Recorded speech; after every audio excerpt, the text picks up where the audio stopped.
than something in me saying, you gotta go and do something. Oh my gosh. But I'm scared to death of this guy because he's been beating the shit out of me since I can remember. And I mean like laying me out for nothing. And I'm sitting there thinking, man, okay, man, like what am I gonna do? So my brother, he and I were very different. When my brother would see the fighting, he would go to this room and hide. Yeah. I didn't do that. I always stuck around. So this time I stuck around and I decided to help her out. So I go on the stairs and I jump on his back and literally he tells my mom, you're raising a gangster, as she's like on the floor. And he's almost smiling, almost like proud, but that smile went to a frown pretty quick and he beat the living hell out of me. And he beat me literally from my neck down to my ankles, like black and blue. So the next morning, I was gonna go to school half the day. My mom woke up and she pulled the covers back. And what she saw was how bruised I was. And so when she pulled the covers back and saw how bruised I was, I'll never forget looking at her face. Because she used to write letters for me, for me and my brother to miss PE because we were so bruised up from getting beaten. So, hey, he's sick or whatever. And so, she was lying a lot for my dad. So this particular day, she didn't write a letter. But when I laid in the bed and looked up at my mom and she pulled the covers back, I'll never forget looking at her face. And her face is tattooed in my brain. And why I say that, this past year, I got the VFW award for Americanism Award. And if you Google David Goggins VFW Award, I'm in front of 5,000 veterans. And I'm getting this amazing award. John McCain got it. And I'm up here thinking, man, I'm up here getting this award. This is amazing. It's for giving back and also having a great military career. And I could give this 6-minute long speech. And I'm up there, man, I'm talking, and I'm thanking people who helped me out. And I get to my mom, she's sitting back, she's sitting right here on stage, but behind me. And I haven't cried in 30 years. I can't even picture it. Haven't cried in 30 years, I just don't do that. And I turn around and say, and I want to thank my mom for not picking me up when I was knocked down, but teaching me how to get up. Because she never picked me up ever. And because her circumstances sucked. So anyway, I look back and I said that, and when I got done, I didn't even get a chance to say it. I looked at her eyes, and my head went right back to her face when she saw me bruised up.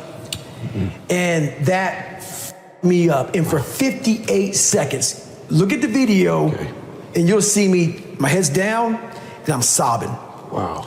And I'm in front of 5,000 vets, and the guy who was hosting the thing had to come up to me and like put his hand on my back. And I was just destroyed, overcome with emotion. And then 58 seconds go by and I get up and I deliver this speech. And so I tell you that because my life tattooed me. I mean, $1,000 a month, 300 pounds, I can't do any of this stuff. These people are better than me. So the first thing is, that's the first big problem right there.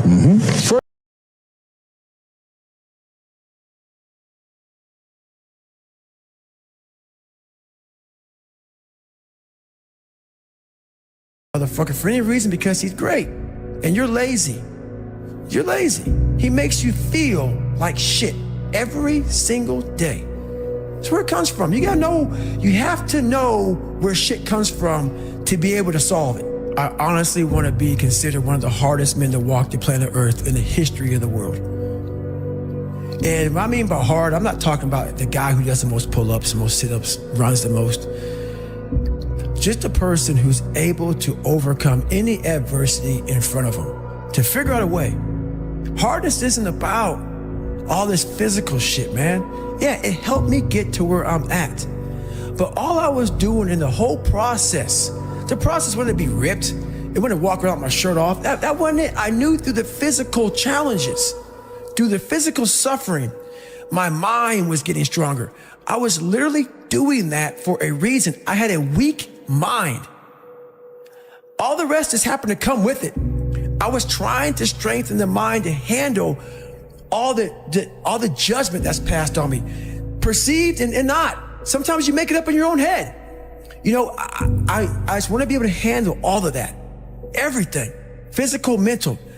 I want to be perceived as that, like an old school barbarian, an old school guy that's like, God, dog, man, nothing can hurt the guy, which is why the book is titled, Can't Hurt Me. I want people to have that mantra in their life. Take that with you.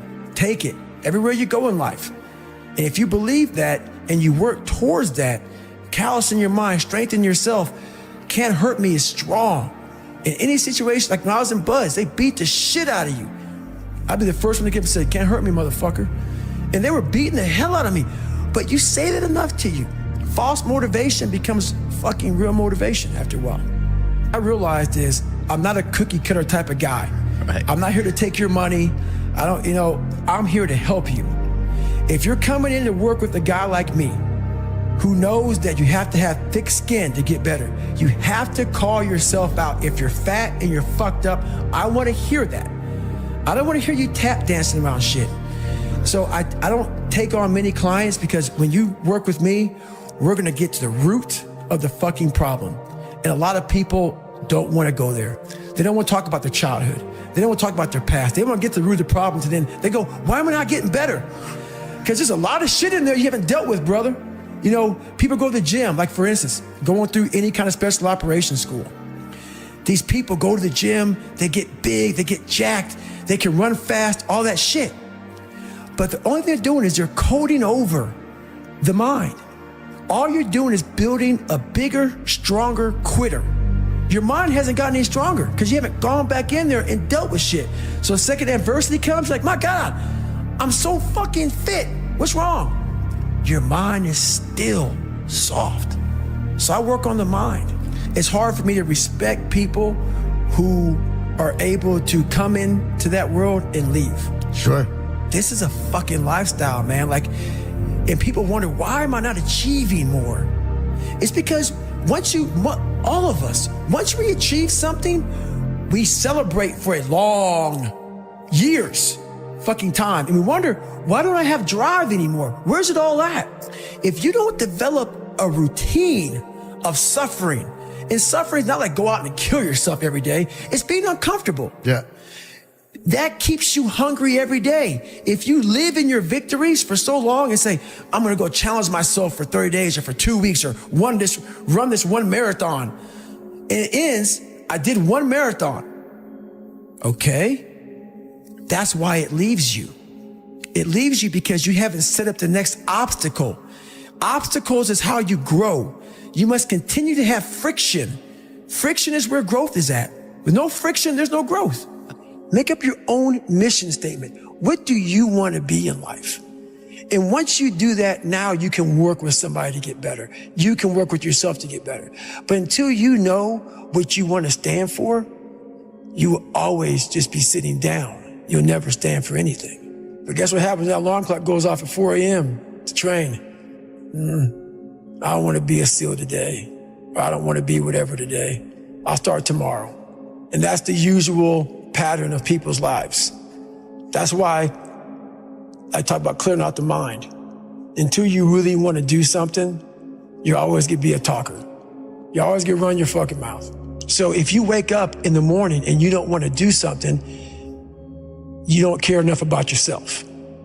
And that's what you need to really research is, man, why am I not doing this for myself? Because that is the number one purpose in life, is to better oneself. All those things of comfort are there in that 1 second. And this is where people lose. So what I do in that 1 second, because we all think about quitting when shit's hard.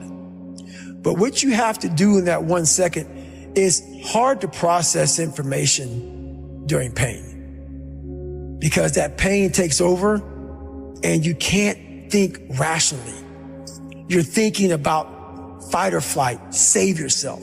That's not a rational thought. It's not a thought that's going to get you through hard times.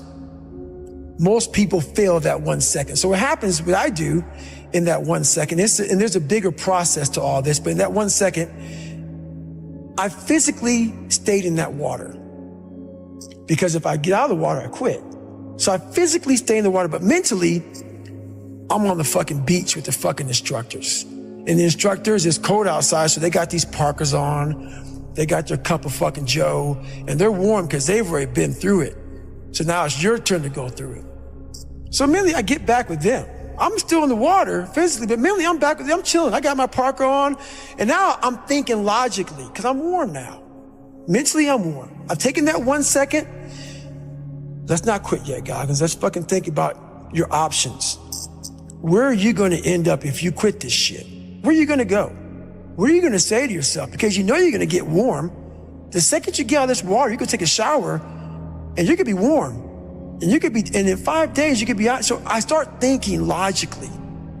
I calm my brain down because your brain just wants to get the fuck out. Ring the bell, put your helmet down, get warm, and then you're really fucked. And these are the things you have to think about in the 1 second decision. So that's what that's all about. It's about gaining control of your mind, putting things back in the proper perspective, and then saying, I really do want to be here. And I'm going to have a bunch of these 1 seconds through this 130-hour journey. And I have to learn to control these, because if I fail one of these 1 seconds, I will not be a SEAL. I will not be a doctor. I will not be a lawyer. I will not be whatever the fuck it is. So that's how important that 1 second decision is. It's all about your mind takes control of you. You have to say, fuck you. I run this motherfucker. And that's what that's all about. So every morning starts with a run. And that's because that's the one thing I hate to do more than anything in the world. So that's like my cup of coffee. And I'm all about armoring yourself. So the second you leave your house, and the second you open your phone, the second you do any of that shit, you are now letting in poison and cancer. So I make sure a lot of things you can't avoid. So as I get up, I start to armor plate my mind and body. Like a person's going to war, you put your body armor on. That's what I'm doing on that run. I'm waking up and I'm giving myself all this armor. So when I come out in the world, now look at that phone, I'm ready. I'm not waking up late. I'm not rushing around. I'm not disorganized because I know I'm gonna get hit in the fucking mouth. There's an art to getting hit in the fucking mouth. And that is why these things are important. You have to wake up and you have to give yourself belief. You have to give yourself confidence. So it starts with that run. A lot of people sit back and they dream about being a sports figure, or dream about being a SEAL, or dream about being an astronaut. And all it is a motherfucking dream. They don't put the work behind the dream. That dream has become their fucking master. When you become the master of your fucking dream is when you say, I want to go be a Navy SEAL. And you say, okay, I'm going to lose 106 pounds in less than 3 fucking months. The dream was the one thing I thought about, and the dream was now gone. Now, what comes in, the dream goes away, and the fucking laundry list of fucking details and tasks come up. Gotta do this, gotta do this, gotta do this, gotta do this. That's when you become the master of your dream. So, a lot of people out there dreaming. So my first conversation when I was absolutely nobody, and that's one thing you have to say. We live in a world now that's so kind. We find the kind way around everything. Like, if you don't look good, I have to find a kind way of saying, I don't like your shirt. Right. That's not the approach. If that's the approach you're looking for, that book is not for you. Can't Hurt Me is not for you. The approach you have to take, at least I took, you take whatever approach you want. The conversation had to be a real, honest conversation in the accountability mirror of, guess what? I was fat. Don't find a kind word to say that, you know what? I've gained some weight. No, you're fat. When I couldn't read, not like, hey, you know, you have a learning disability. No, I cannot read. I have a 4th grade reading level. I'm struggling. And sometimes I call myself stupid. Not in a way to put myself down. So don't take it like, my God, those are so hurtful. Yeah, they're hurtful, dishonest. The conversation has to become an honest conversation of where you're at mentally. Where am I at mentally? I look like shit. I feel like shit. I'm falling behind in school. I'm lazy. My house is a mess. You have to look at what it is and call it what it is. Don't find words to make yourself feel better, because that's what, so we hang around people that make us feel better, that tell us what we want to hear, not what we need to hear. And so we stay away from those people. And we stay away from those people, like our internal dialogue becomes that kind, it's okay, it's not okay. So that's where it starts. It starts with that accountability of, it's not okay anymore. This can no longer be okay. And calling yourself out for exactly what you are and exactly how you need to fix it. That's where it starts. Nothing gets solved by that, man. Nothing. And if you look at America right now, and I won't get off on this, nothing is getting solved because there's so much racism. There's so many things, and that's just one of them. We can't talk about anything. We are skirting all these conversations because if I say this, I'm gonna offend a black person or a white person or a Jewish person or a gay or lesbian person. We skirt around the daggone problem. So we can't fix shit. Everything is like, well, if I say this on TV, I'm gonna lose my dad. We have to say it. We have to break the barriers within our minds, within the world. And it starts with yourself. It starts with yourself. You gotta break the barriers down within yourself and it's go there. You gotta go to yourself. So think about it, when I say suffering, people cringe. People, that's the one word, whenever I post about it, people cringe. It's not about suffering, how people may look at suffering. Like you have to just go to a place that just every day of your life is suffering. You have to tap into suffering every day of your life because we have so much scarring that we have to clean up. You have to look at suffering as almost like I look at failure. To succeed, you must fail. In failure and in suffering, all the answers are in there. All the answers to all the test questions. The test is your life. All the answers are in there. You don't have to live in suffering and pain and failure all the time. You have to learn, I need to visit it. Like people hate working out. You're only gonna visit working out maybe an hour a day. 23 other hours of the day, you're not in it. But how you become in shape is you must visit suffering, visit working out 1 hour a day. Visit suffering 1 hour a day. Visit your past failures 1 hour a day. The relationship with it is the answers are in there. They are in there. Within the suffering, go in there, and I call it the live autopsy. The live autopsy. How you find out someone died? They crack you open after you're dead. How you can live is do it while you're alive. Go back in your brain, crack it open while you're alive. Don't wait until you're fucking dead to figure out why you died.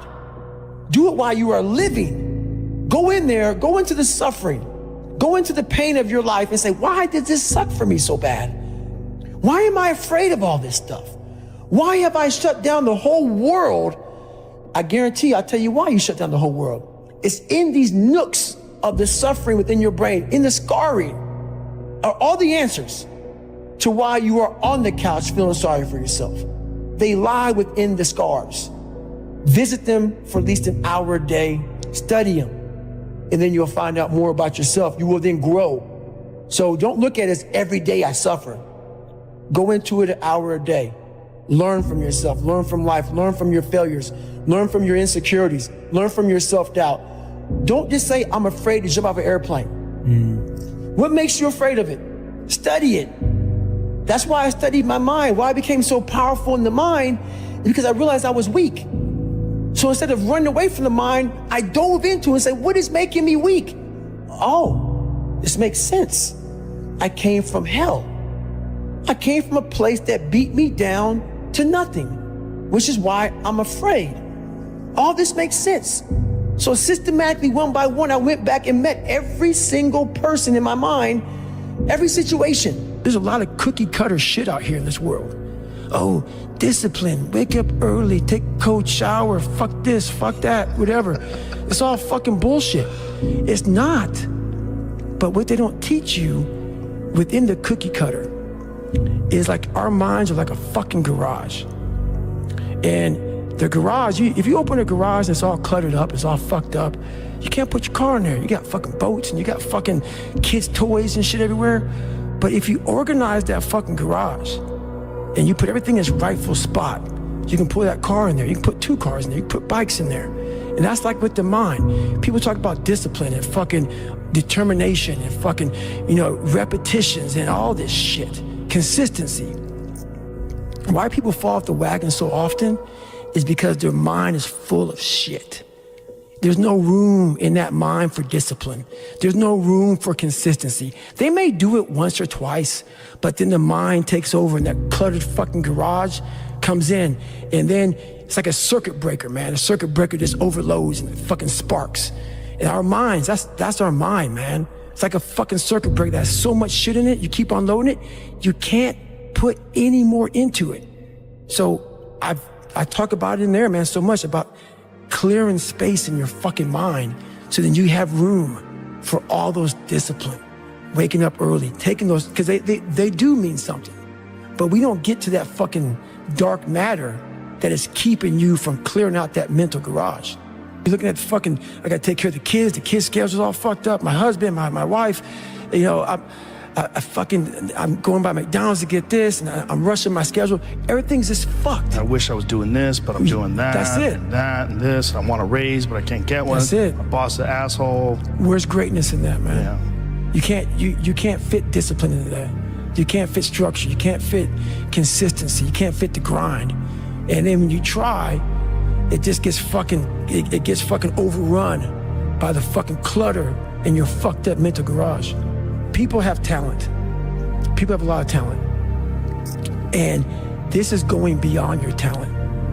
So when there's no more talent, what happens to you? Most people quit. People only go to their talent level. And once their talent level is gone, it becomes a mental game. That the whole mental game sets in then. And most people can only perform to their talent. And they realize, man, why am I always messing up right here? Why is this like my big hurdle? It's because you're performing to your talent. And then after that, your mind has nothing for you. Nothing for you. I see fighters, I see runners, I see people who they're great, but they get to the edge of their talent. It's like, fuck, man, what's up? Because you're now at the point now where your talent ain't gonna do shit for you, my friend. Now it's the mental game. And that's where people get lost in life, get lost in that next level. And that next level is found for me in the things that I do. I'm just misunderstood. I got to a point, I'd be running, and I was like, okay, man, we could do 10 miles today. I get to 10 miles, like, oh no, motherfucker. That fucking demon that I let out every fucking morning that walks the streets at night, he comes saying, no, bitch, not today, man. There's somebody out there that you don't know, have never fucking met in your entire life, that is doing 12, 13, 14. You're gonna do another one. And when you meet him, you ain't gonna be fucking ready. So, Goggins kept on running. At one time, I was running by a graveyard when I was fucking just trying to become, I was fat. And I ran by a graveyard and I looked out there and I have all these epiphanies, man. I have all these fucking moments of it's crazy, man, of just thought. Cause I'm always by myself. I'm always in deep fucking thought about how to be better. And I look out there, I'm like, man, I wonder how many of you motherfuckers in there fucking just are so upset with how you lived your life and fucking just regret how you lived it. And I'm running a 300-pound man thinking, man, don't fucking die like this, bro. Don't die like this. So people wonder where this shit comes from me. It comes from such deep thought of trying to see what this is all about. What is this life all about? What am I all about? Why am I here? You know, I had to find purpose. And my suffering, it had a purpose. I see these older guys who are still fucking grinding hard. People always talk about father time. Yeah. Father time doesn't get you, man. It's father fatigue. It's father fatigue, man. Like I see these guys who have been in sports for a long time, fighting of basketball, football, whatever it is. Yeah. And it's that grind. It's that everyday waking up grind. It's not father time, man. It's the fact that, you know, I gotta go do it again. Yes. I gotta do it again. So a lot of these guys are fighting father fatigue and they're doing a good job of doing it. The things I don't enjoy that I still do, that's where growth is at. And that's, for me, the only place growth is at is in that very uncomfortable, in that uncomfortable zone. Yeah. So I have to visit it every single day. There may be some days I get up with poopy pants, And I'm like, you know what, man? Fuck this, man. Like, what am I training for? Yeah. I have no race on the docket. Why am I having this such a structured life? Why? And I'm like, you know what? I'm good. I'm done. I retire every day. Yeah. I'm done with this shit. And I sit around and I say, okay. And then this is my thought process. So you want to be normal. So you just want to be like everybody else that roams the world, not knowing the power that's in them. Being fine with being mediocre. You want to go back to who you were, huh, David? I'm like, fuck that, man. And you have that conversation with yourself every day? Not every day, it's those bad days. Yeah. It's those bad days. 'Cause I see a whole bunch of people walking around out here who have no idea how talented they truly are. And I'm talking about talent, like some God-given ability. Talent that sometimes you have to hone, you have to work on, and you have to harness yourself. You have to go to a different focus. The focus has to be so heightened that very few people, they even understand that, but they have it in them. They have it in them to go there, but you have to go to a place of fear, of suffering, of pain, of doubt. And that's when your mind, if it knows it's not gonna quit, it opens up. And once it opens up, that's my 40% rule. Once you can open your mind up when it knows it's not gonna quit, it finds more. It finds more focus, it finds more power, it finds more drive. And that's what gets you through the 31 miles. That's what gets him so hyper-focused on that one little nodule to put his finger on. And that's what you find in those moments. But without those moments, you don't know what you're capable of because you're living a very structured life without risk. I'm gonna explain this to you. I had big dreams. A lot of us have big dreams, big goals. And when you have goals that are maybe outside your reach, you have to know that getting to that goal, you're gonna have a lot of bad days, a lot of setbacks. So like when I was losing 106 pounds in 3 months, the first 2 months or first 2 weeks, it's like I was gaining weight. You know, I would lose a pound, gain 2. So I was just failing. I kept failing and kept failing and kept failing. So I had to teach myself how to fail right. And what that means is when I fail, I can't spend much time in that fail zone. I have to be able to get up and get after the next day just as fast. Because my goals were to be a Navy SEAL. I don't have time to stay here and feel bad for myself for weeks and months and years because I'll lose that time. So the big thing is know that if you have big goals and big dreams, along the way, failure is going to happen. So how fast do you get up from that? And you got to teach yourself that. But the biggest key to success in anything you do is you got to have an unlimited supply of fucking fuck you. This drive and passion, and it may come from nothing. Like for me, there was no passion, no drive, no nothing. But I had this fire that I'm gonna be somebody. And it has to be there because on all those bad days and all those days you don't wanna do shit, you have to be your own motivator, your own coach, your own trainer, your own everything.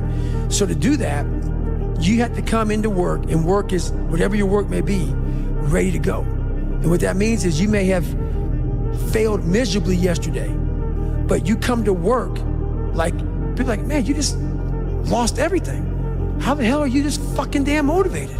Because this is what it takes. This is what the fuck it takes. And you gotta get it from wherever you can. Whether you make up this illusion of your life or this false reality that gets you motivated, whatever gets you motivated, it's gotta be here at the tip of your brain at all times. Because in those dark moments, you gotta pull it out. So that's the big thing for me, man. I was always fired up at all times.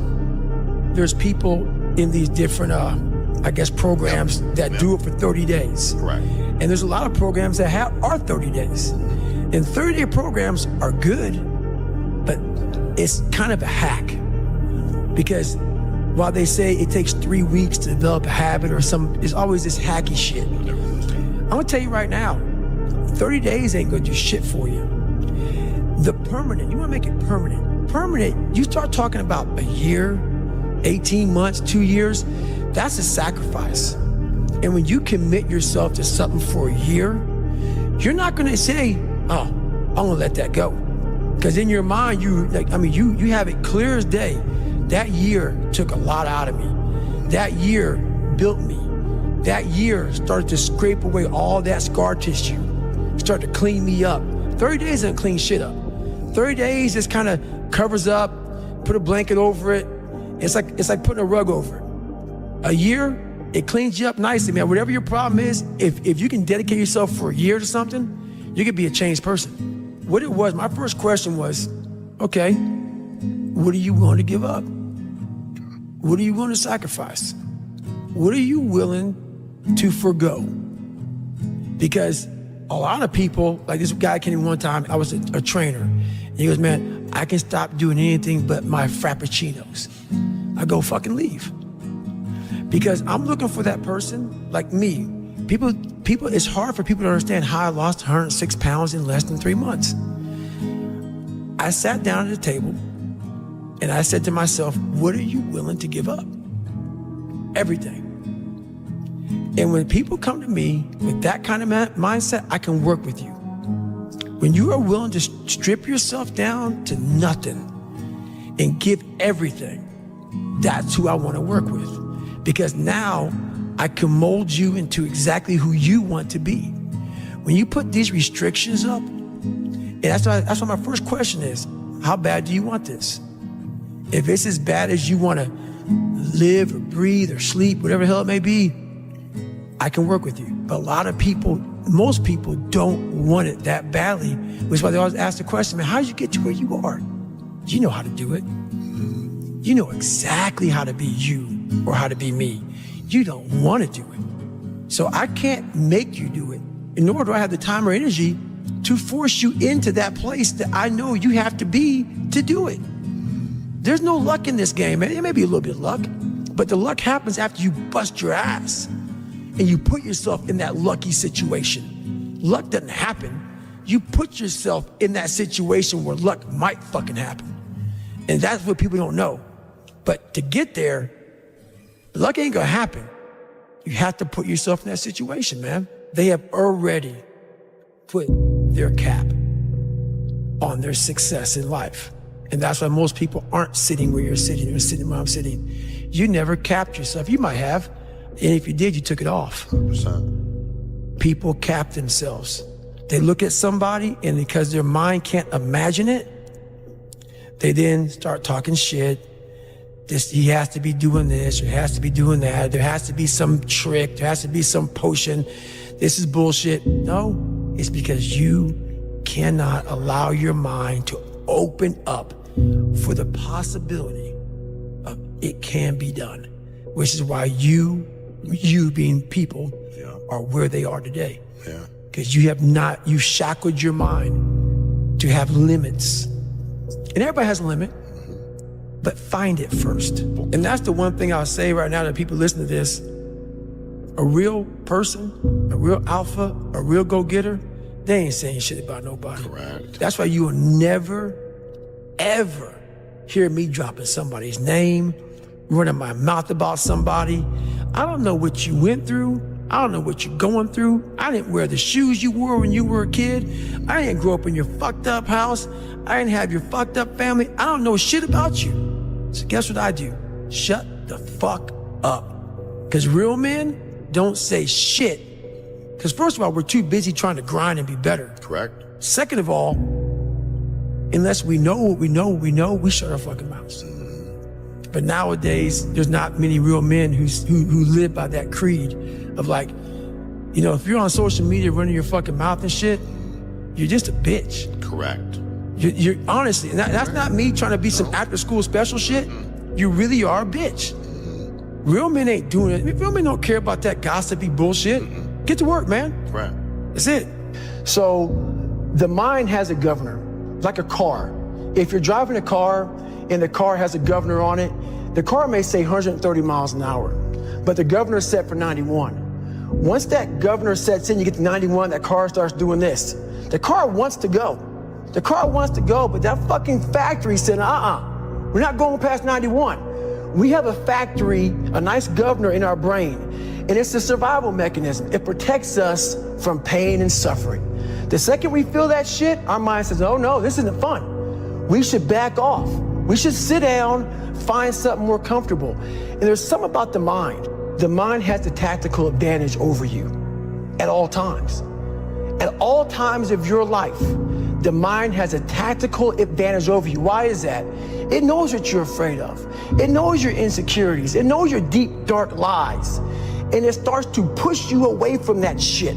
It pushes you in a direction that is comfortable. The mind controls everything. So what I realized was that when I was growing up and I was 300 pounds and I got all fat and I got all insecure, I realized that my mind kept taking me in this direction. When things got uncomfortable for me, when I was facing my insecurities, I was facing my fears, my mind said, oh no, we have the tactical advantage.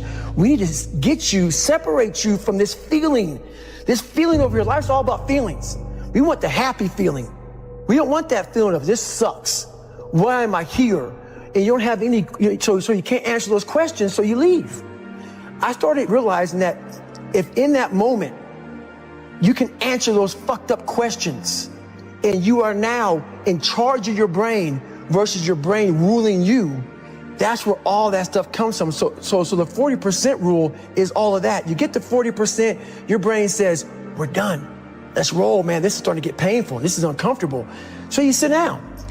You have to figure out ways, and everybody's different. That's how the book kind of talks about, like we all have these things about, 5 steps to this and 4 steps to this. It's a lot more than that. That's all bullshit. It's a practice that you have to, it's a habit. So if you know that at 40%, I'm feeling pain. At 40%, I'm feeling pain. That's where the 40% rule kicks in. Now it starts. Okay, I'm feeling pain. My mind's saying all this shit to me. It's saying, get out of here, run, flee. The fight or flight kicks in. Okay, we're done. We're not good enough. It starts telling you all these things. You start to believe it because the mind controls all. This is the time where you have to gain control back of your mind. It's okay. Let me see if I can go 45%. And once you start giving yourself more and more hope and start realizing, okay, the mind starts to be, okay, what are you doing? We're supposed to be going right and you're going left. You start then controlling your mind. Start finding more in yourself. And then it goes from 40% to a lot further than that. But that's the start of it though. Get to the spot where your mind is saying stop. Wherever that is, you gotta get there first. And then that's when that shit starts to work for you. You gotta control yourself in that moment. You have to face that in that dark room. In that dark room is who you are. But in that dark room is where you have to create another human being that walks out of that dark room to face who you are. That's the only way you're gonna get over all those things. You have to create someone else. Not like you have 2 different personalities, it is you. But you have to find strength. In that visualization of almost me cracking out Goggins, almost like that Superman cape, like I'm coming out a different person, a person that doesn't give a fuck about anything, who doesn't care about being judged, who knows I'm weak, who knows I'm afraid, who says, whatever you think about me, take it, whatever, I'm here. That's Goggins. In the dark room, you face yourself, you realize you want to be better, you realize you don't want to be this weak, insecure person in the world who has all these problems that we all have. We all have. Social media is a great platform to tell you who we want to be, not who we are. So that's where that dark room is. You have to first be uncomfortable with how you feel about yourself. With that voice that a lot of us like to run away from, we all have it. We all have that voice that say, hey man, you're kind of wimping out right now. You're kind of being a little punk right now. But a lot of us say, okay, that's okay. It's okay to tell these little white lies to ourselves. So we first have to face the real you. The real me is David Goggins. The real me is a guy looking at you right now saying, I don't want to fucking be on this show right now because I used to stutter as a kid. And I'm afraid of that. I'm afraid that here in a second, I'm going to start fucking stammering and stuttering and the whole world's going to know that I have all these issues. But that's when I see right now, okay, Goggins, you got to go on this fucking show. That's Goggins. Goggins is saying, okay, David Goggins, you're a punk. Life made you this way. We can't live like this. We can't live in fear. We can't live in judgment. We can't be afraid of what the fuck people right now are looking at me saying about me. We cannot be afraid of that. That's Goggins. Goggins saying, fuck all of you who don't like me, who don't want to, and that person then comes in. But you have to be David Goggins and say, man, I'm afraid of this. I'm fucked up here. Life made me this way here. I stutter, I have these issues with reading and writing, and I'm fat and I'm insecure. You have to face that in that dark room. In that dark room is who you are. I didn't teach myself victory first. I taught myself how to fail. When you're 300 pounds and you can't read and write and you're fucked up, you know how many times you're gonna fucking fail on that process? So if you don't know how to fail, there is no victory. Most of this generation quits the second they get talked to. You did this wrong, or they get yelled at. It's so easy to be great nowadays because everybody else most people are weak. This is a softened generation. So if you have any mental toughness, any ability, if you have any fraction of self-discipline, the ability to not want to do it but still do it. People have a hard thing to understand. I hate to run. And what makes me so crazy, it doesn't anymore, is people go, well, why do you run if you hate it? What are you talking about? If you can get through to doing things that you hate to do, on the other side is greatness. That's what people understand. By me running, I am callous in my mind. I'm not training for a race. I'm training for life. I'm training my mind and my body and my spirit so it's all one, so I can handle what life is gonna throw at me. Because the life I've lived, it throws a whole bunch at you. And if you're not physically and mentally prepared for that, you're just gonna crumble and you're good for nobody. Tighten up, people. It's okay. What are you going to do now? They don't own your life. All these insecure people putting their insecurities on you, you gotta flush it out. You gotta just be whoever the hell God or whatever the hell you believe in. If you believe in nothing but yourself, I don't care what it is. You gotta take everything and throw it away. You have to believe in one thing, and that is yourself. Right now, for you to find greatness in yourself, you're not gonna find it by looking in a book or by even hearing me. I may give you the spark, but you've got to go inside yourself to find it. And that means you gotta be quiet. Shut the fuck up, go in a room, stop talking, search your soul, search your mind, search your abilities, and you'll find it. I'm just starting out in life. I don't know where I'm going, what I'm doing. How old are you? 26. And you don't know? Where I'm going, what I'm doing, and I'm not disciplined. So how the fuck am I supposed to help you? You're lazy, you know exactly what to do. It just sucks doing it. Everybody's looking for mental toughness. Yeah. Every athlete, everybody in the world is looking for mental toughness. The only way you gain mental toughness is to do things you're not happy doing. If you continue doing things that you're satisfied and to make you happy, you're not getting stronger. You're staying where you're at. Either you're getting better or you're getting worse. You're not staying the same. So what are you doing today? Doing the same thing I was doing last year and last month and last week. I'm continually to look in the mirror, look at the reflection. It's called the accountability mirror. What have I done today to improve David Goggins? The accountability mirror is something that I kind of came up with in high school. Like I said, I started shaving my head when I was 16. And I got caught up in trying to impress so many people because no one liked me. So I developed so many different identities. When you look in the mirror, that's the one person you can't lie to. So every morning I would shave my head thinking, God, I would reflect back on some of the lies I may have told somebody or some of the ways I acted that I didn't feel comfortable doing. I was trying to make other people like me. How pathetic is that? We all have that voice that say, hey man, you know, you're kind of wimping out right now. You're kind of being a little punk right now. But I would say, okay, that's okay. It's okay to tell these little white lies to ourselves.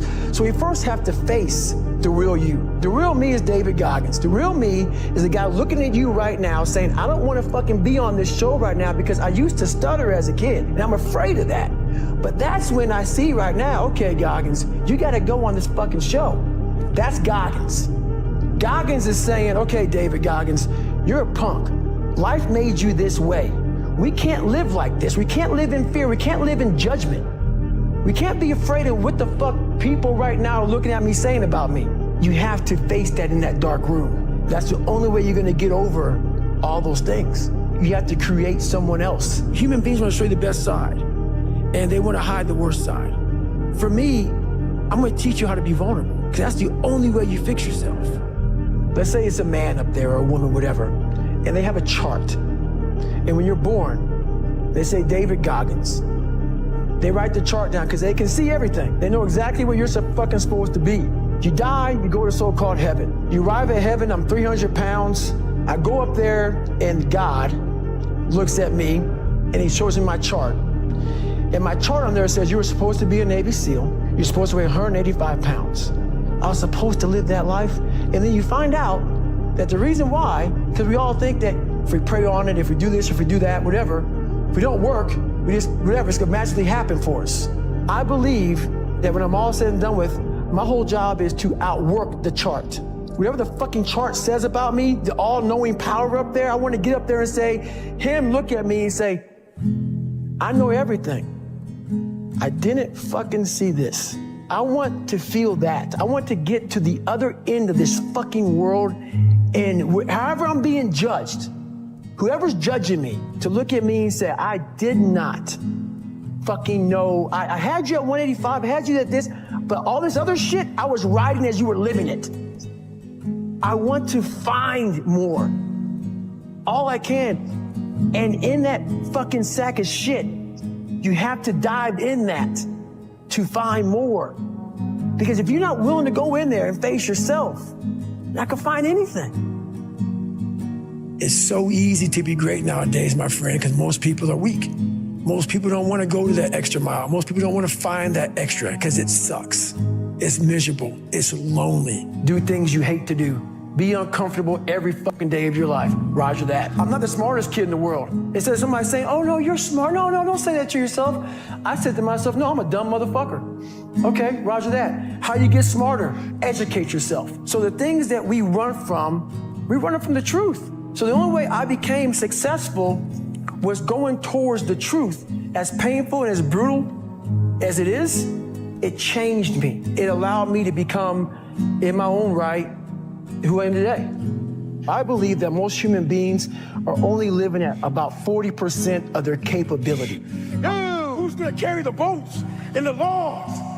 At all times of your life, the mind has a tactical advantage over you. Why is that? It knows what you're afraid of. It knows your insecurities. It knows your deep, dark lies.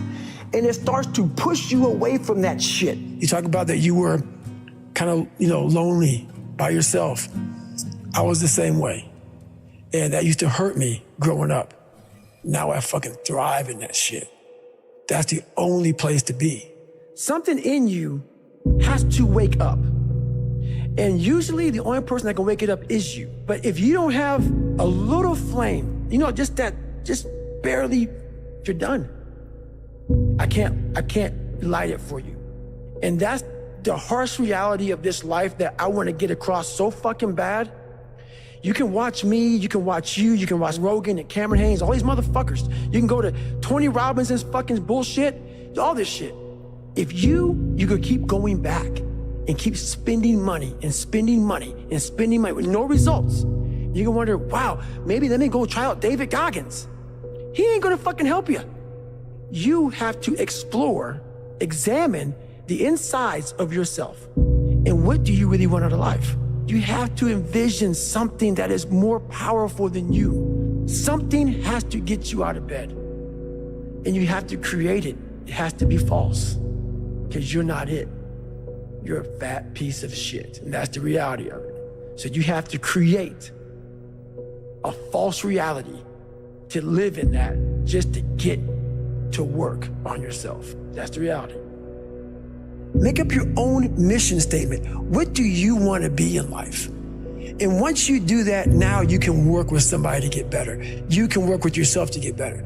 But until you know what you want to stand for, you will always just be sitting down. You'll never stand for anything. Let's say you have no races. Let's say you have no classes, no nothing. There's no purpose in your life. People need to have purpose to get up. They need purpose to perform. You need to get to a point in your life where there's nothing on the docket. If you're not constantly performing without purpose, you're not going to be ready when the time comes. It's this magical thing, purpose, that we're all looking for. But what's funny about it all is that we need these things to perform. But we don't take a second to realize the purpose is always there. The purpose never leaves us. Because the very purpose is you. You are always the purpose. There may be another purpose, like being a SEAL or going to college or whatever, but the main purpose in life is you. If you wake up in the morning and you don't want to do something, you don't care enough about yourself, because you have to want it. You have to want to be better. And it starts off with you have to have pride in yourself. And a lot of people out here just don't fucking want it. So guess what? Have fun with your life. Go from 3 to 350 to 400 to 450 to 500, because you don't want it. And that's the harsh reality. I can't give you shit. I had to miserably wake up every morning in the cold. I was miserable. This is your new life. Take it or leave it. There's no happiness about it. There's no peace behind it. It sucks. It just fucking sucks. And it's gonna continue to suck. And then one day you'll get to a special part in your life that it might get a little bit better. Self-discipline is everything. And if you don't have it, I don't look at you right, because I know you're capable of more. It's not discipline so much for me. It's all on you. The self part is what's big, where you're gonna fail and you're gonna be in your head, you're gonna be saying, I'm not good enough. And it's how you get through that. It's how you get through that on a daily basis, when that thing is saying, man, I'm 43, I've done so much. You start to become civilized. The refrigerator gets full. You start making money, and you start, I'm not getting cold anymore. I'm retired. At 40, people shouldn't be playing basketball or football or being in, you start to believe this shit. And it becomes in your fucking mind, like there's people who are retiring, at 40-something years old or 30-something years old. At 43, I'm still putting 100-mile weeks. Still doing thousands of pull-ups, thousands of push-ups, because I'm not allowing myself to become civilized. The worst thing that can happen to a man is become civilized. You lose that fucking fight. You lose that, why the fuck am I doing this shit? I'm good. You ain't good, man. You ain't never fucking arrived. And that's just my mentality. You may have more, but you never fucking arrived. You want to be uncommon amongst uncommon people. It comes from, I had a rough childhood coming up, and I just took all that, negative energy and made it very positive for myself to drive me. I'm a very driven person. I have passion that almost scares people, just to be successful and to make it no matter what. People wonder, how do you stay hungry all the time? Because after I accomplish something, I don't sit back like a lot of guys who graduate buds, graduate this, graduate that. They get comfortable. They wonder why I'm getting weak, man. I don't know, I lost my edge. What's going on? Because once you hit the top of the fucking mountain, guess what happened? I'm good. I'm good, so you wonder why you're falling down now. Because once you reach the top of the mountain, you gotta build a fucking another one. That's mediocrity. There's a lot of people in mediocrity who have a nice resume, but they're one-timers, man. They hit a one-time deal, they busted it open, got a lot of money, but they're good. You're mediocre now, man. What are you fucking doing today, tomorrow, the next fucking day? I listen to a motherfucker who's like this, man. What's wrong, man? I'm fucking tired, dude. Why are you tired? Because tomorrow, I gotta do the fucking shit again, man. Whatever the shit is that made me fucking nauseous and sick to my stomach, it made me hurt, there's no ending. And that's the person I listen to. That's the person who's gained knowledge. You gain knowledge through suffering. And on the other end of suffering is a world that very few have ever seen. It's a beautiful world. I will have normal, everyday people picking me apart. Oh, his life is miserable. Who wants to live like that? It's crazy how it's almost like he's sick, he's psychotic. Because human beings need to hear this. They need to stop hearing these hacks on this and that. There's no fucking hack, bro. There's no fucking hack. Yeah, you may this and that and saunas and all this shit yeah, it's great. There is no fucking life hack. To grow that thing, how do you grow it?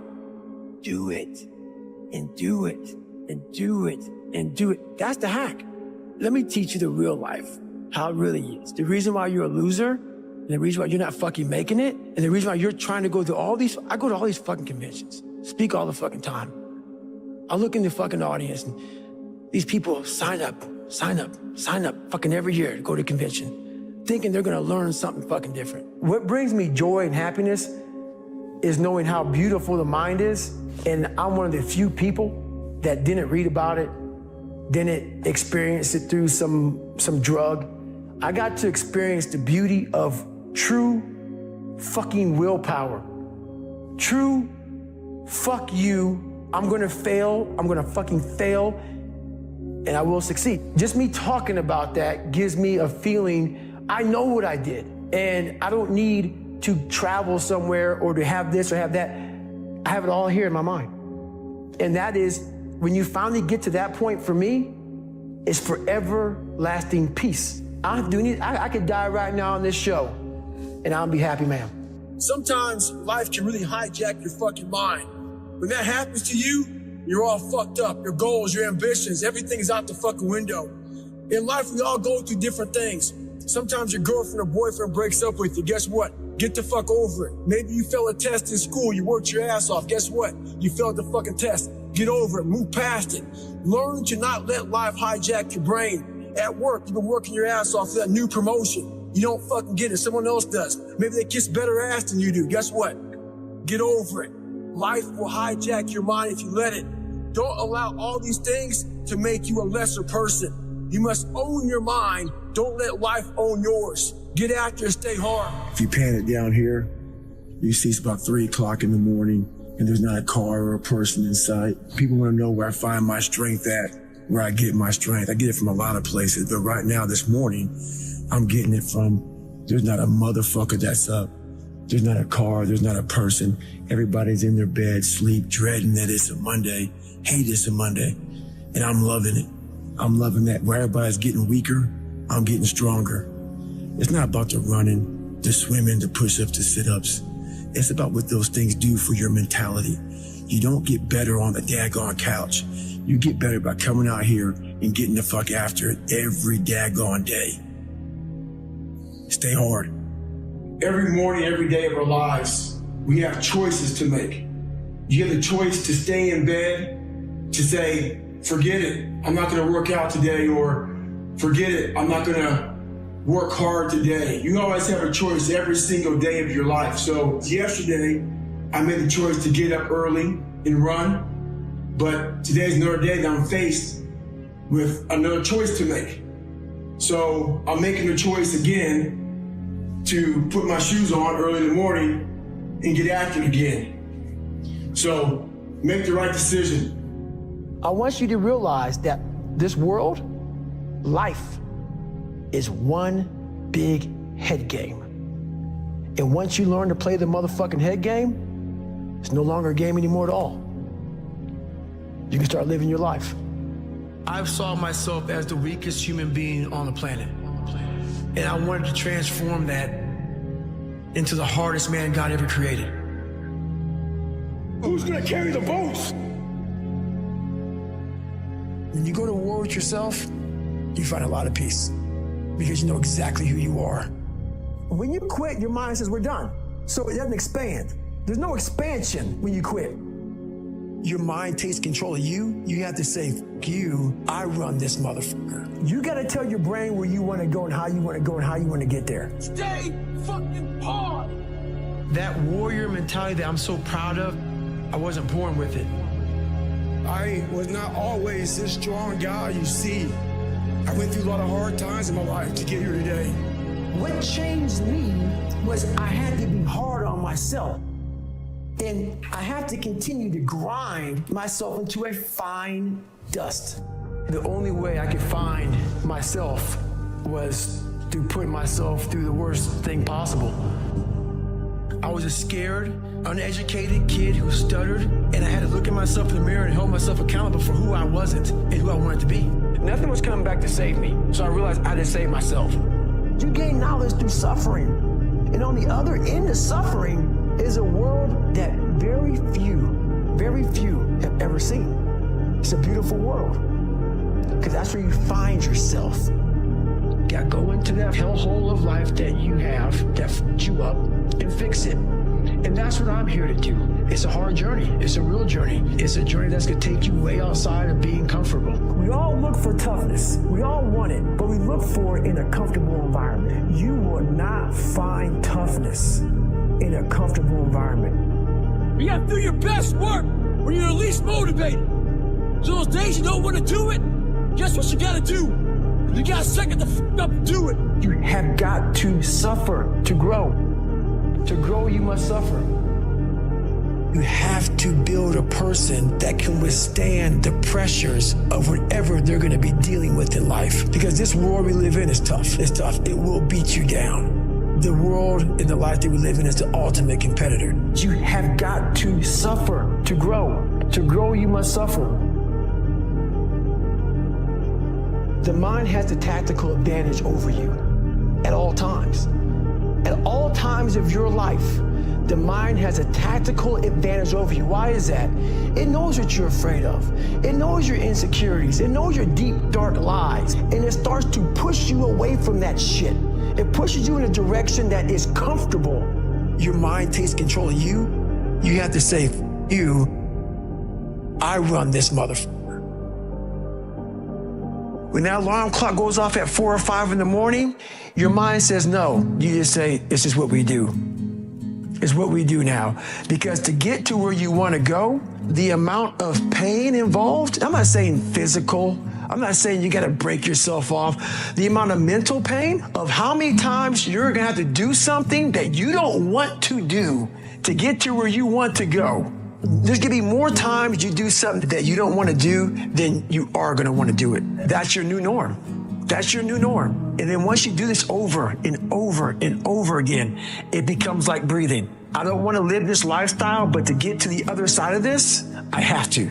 The only way you're ever going to get to the other side of this journey is you have got to suffer to grow. To grow, you must suffer. We have the ability to go in such a space if you're willing to suffer, and I mean suffer. Your brain and your body, once connected together, can do anything. I'm trying to build people up. I'm trying to armor their mind. I'm trying to get them the belief. Because this world we live in is tough. It's tough. It will beat you down. The world and the life that we live in is the ultimate competitor. It will try to take you out. It will find your weakness, and it will just hammer you. So if I can help you build belief, build confidence to the point where nothing can hurt you because you know exactly who you are. You have to build a person that can withstand the pressures of whatever they're going to be dealing with in life. You gain knowledge through suffering. And on the other end of suffering is a world that very few have ever seen. It's a beautiful world because that's where you find yourself. Every day you have to do this shit. Because why? When you stop doing it, you don't just maintain it. If you stop shooting a gun, you're not going to be a great shot if you pick a gun up a year from now. If you want to be great, you want to be the baddest motherfucker ever at what you do, you're going to be misunderstood by everybody because you're going to be so obsessed and so driven to get there. That's what it takes. It takes every second of your life. Anybody says balance? Yeah, balance is important for a lot of people. It is. But if you want to go to that edge where people do not like you, don't understand you, question everything you do, you've arrived. When you are misunderstood to the point where people think you're psycho and you're nuts and you're this and that, why are you in the gym at 1 o'clock in the morning? You will never understand what is wrong with me. And that's why I'm so glad you don't, because I'm in the right spot. When people don't understand you anymore, you're in that spot of obsession and drive where people are like, what the f is wrong with this guy? I don't want to talk to you, man, because you're not going to get it. I can't get this paragraph. I can't remember what the f is in this paragraph to pass this test to get in the military. Read it again. I'm still not getting it. Read it again. But if you're not getting it, write it out. And that's how I started learning. I can't swim. I'm negative buoyant. Go back again. I can't swim. Go back again. Go back again. Go back again. I got it.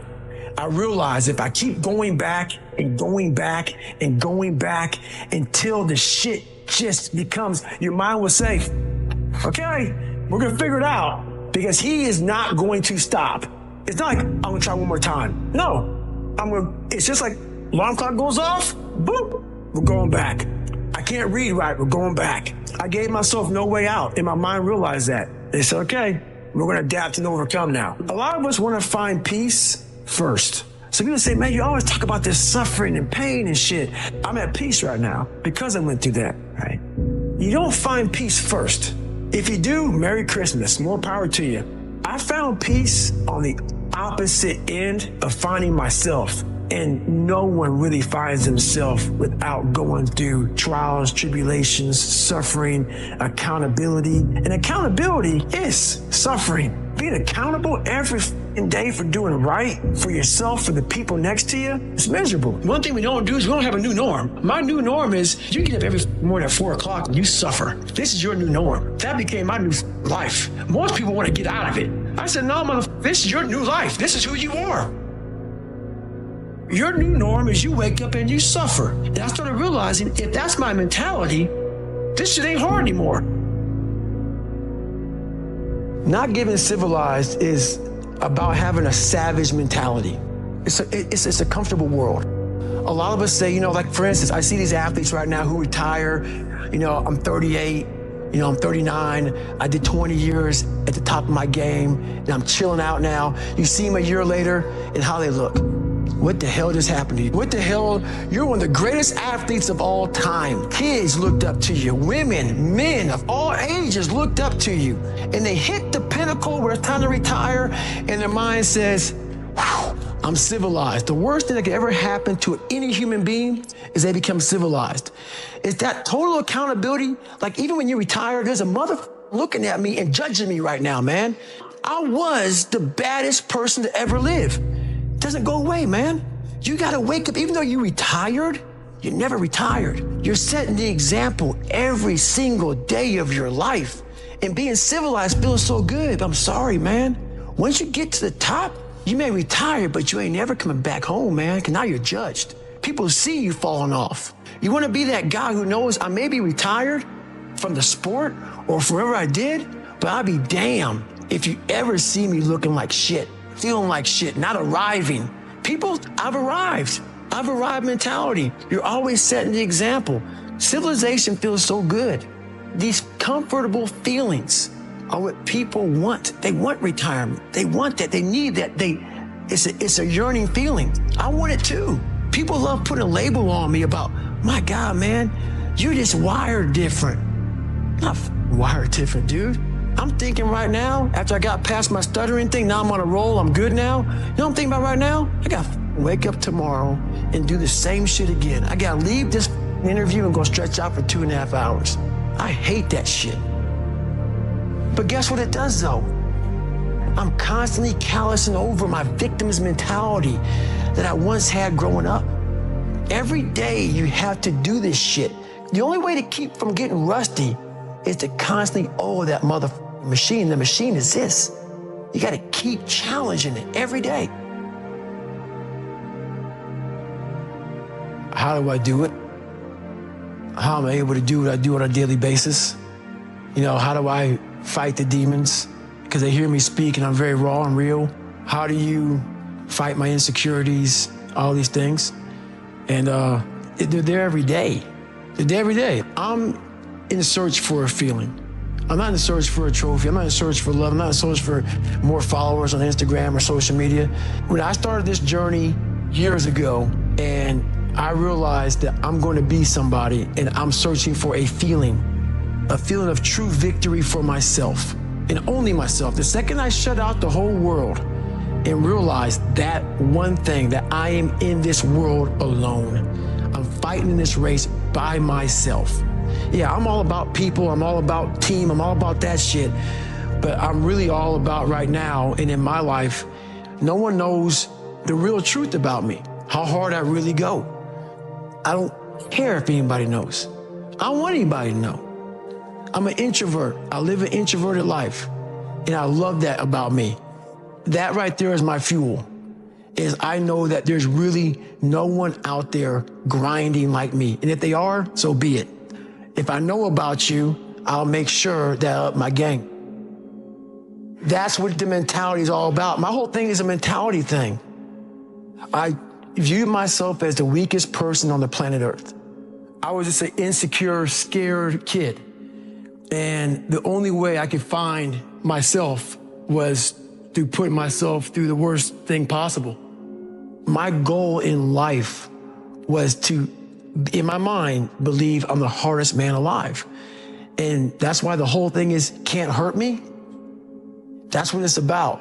It's about whatever you think you are, you have to make that dream a reality. But that's where the hard part is making that dream reality. That's where the hard work comes. That's where people know, how do you keep grinding every day? You have to make those insecurities, those fears. Like when I was 300 pounds, I didn't have any drive. I'm gonna go be a Navy SEAL. What kind of stupid shit is that, 300 pounds? There wasn't like a drive to go be a Navy SEAL. I was an insecure, lying kid, afraid. I had to look at my insecurities and in my fear and find drive in that. We're all looking for passion. Passion's all around you. You have a whole stack of it all around you. It's your insecurities, all that shit.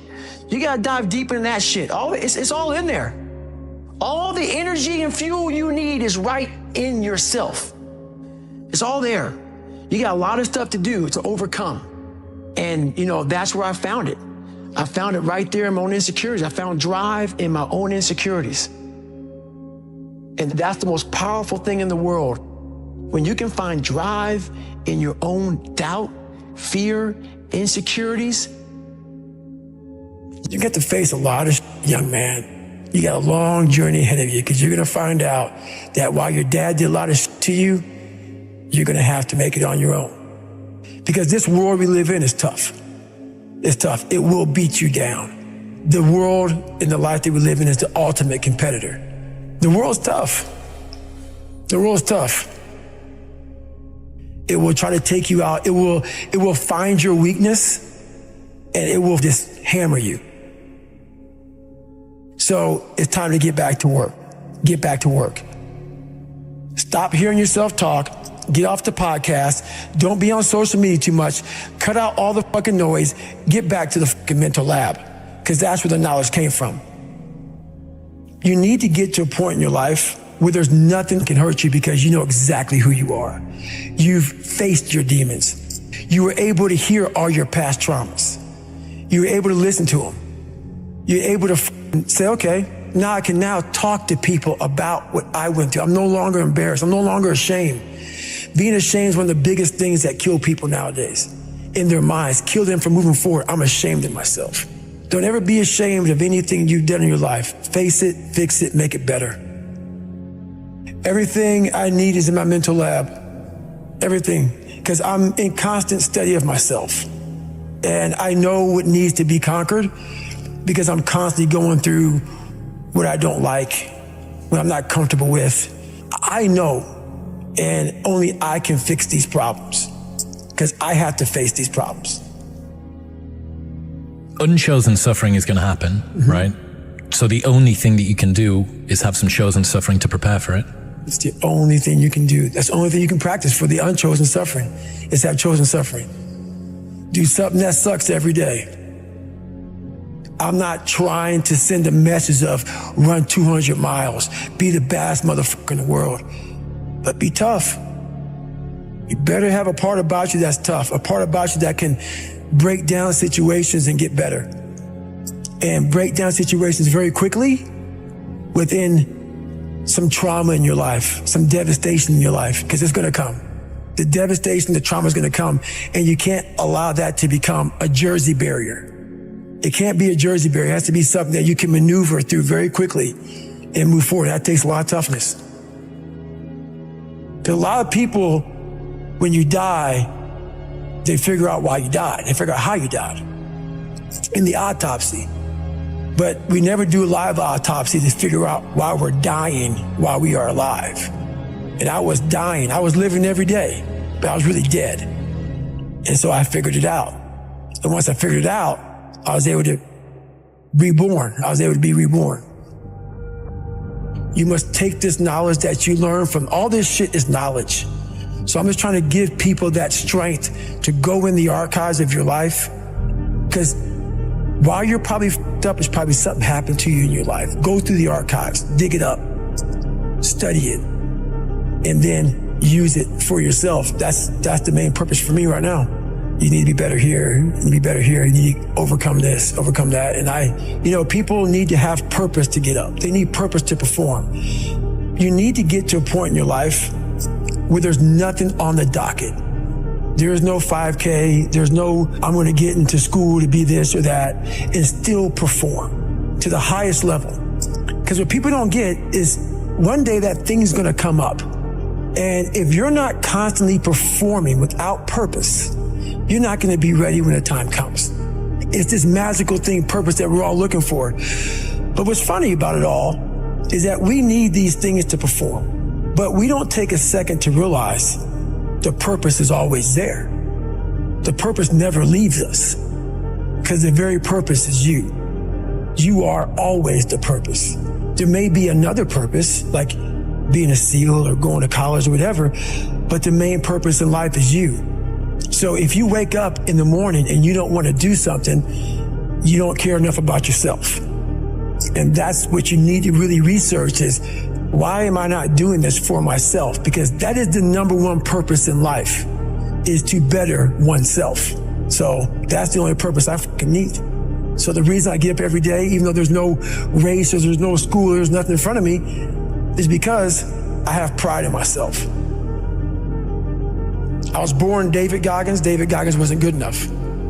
He was a scared, bullied, abused kid who struggled in life. And that kid, whenever something got tough, no matter how hard I trained, no matter how ready I was, whenever something got tough for me, David Goggins, the real David Goggins, would come out and he would quit. So I realized this over a period of time. So I had to build Goggins. And in that process, that's where I get better.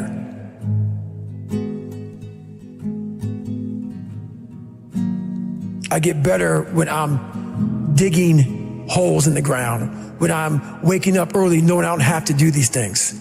That's where I get better. So it's important to stay hungry. It's important to stay hungry, but it's important more to stay humble within that hunger. So while you're hungry, a lot of people are hungry, but humility is everything. What was that story about William Crawford, the janitor? Yeah, so this guy won the Medal of Honor. So he won the Medal of Honor, and which is the highest award in the military. And this guy went to the Air Force Academy, and he was a janitor. And no one knew who the this man was. He had the highest award in all the military for heroics. For heroics, saving lives, putting his life on the line, could have been killed. And he is now basically, cleaning shitters for young kids. And we can all imagine how that probably went. There's probably some, little bit of taunting here and there. And he just sat there and cleaned the shitter. So that's why he's in my trained humility part, because for this man to be at the level he was and have that kind of humility to go, I'm a Medal of Honor winner, but I'm gonna put that in my closet, and I'm gonna pick up my broom and dustpan, and I'm gonna pick up, this rag and clean this for these young men. That right there is amazing for me, man. That's where you grow. That's growth, huge growth. And also it shows that he was doing his job. He was a servant. He didn't look at himself any better than anybody else. And the second you do that, you totally lost. You cannot look at yourself like people, with me even, I always look at people. I know where you are. I know where, because I've been there. That's why I help so many people out. I've never been above you. I've always pretty much been beneath you, and that's where my knowledge came from. So I know how to reach those people who are in the dungeon, because I've been there so many times. You have to be your best self when you're least motivated. And that's the tricky part about all that. Motivation is just a word. You have to have these different things in your mind on where you want to go, and know that motivation is not going to get me there, because I'm not going to always be motivated. Jocko said the exact same thing. He said that discipline eats motivation for breakfast. And discipline is good too, but without a clear headspace, there's no discipline. What do you mean? So let's say we have a circuit breaker, okay? And I'm loading everything up to one fucking circuit, just load it up. It's gonna fucking blow. And once that thing blows, man, the circuit's all fucked up. You gotta have each thing plugged into the right spot, like a fucking crowded garage. You can't put anything in it. Once your brain is crowded, discipline is great, motivation is great, but if you can't fit shit in your brain because it's all fucking cluttered with shit, there's no discipline. You may have it sometimes when it fits in that crowded garage of your mind, but you don't have the consistency that you need to have with that discipline. I call it mental zones. Is you're organizing your mind so you can put that discipline. So a lot of people talk about discipline. Okay, great. Why do you fall off the wagon? Why can't I continue with this routine? Going to the gym, being better, waking up early, eating the right foods.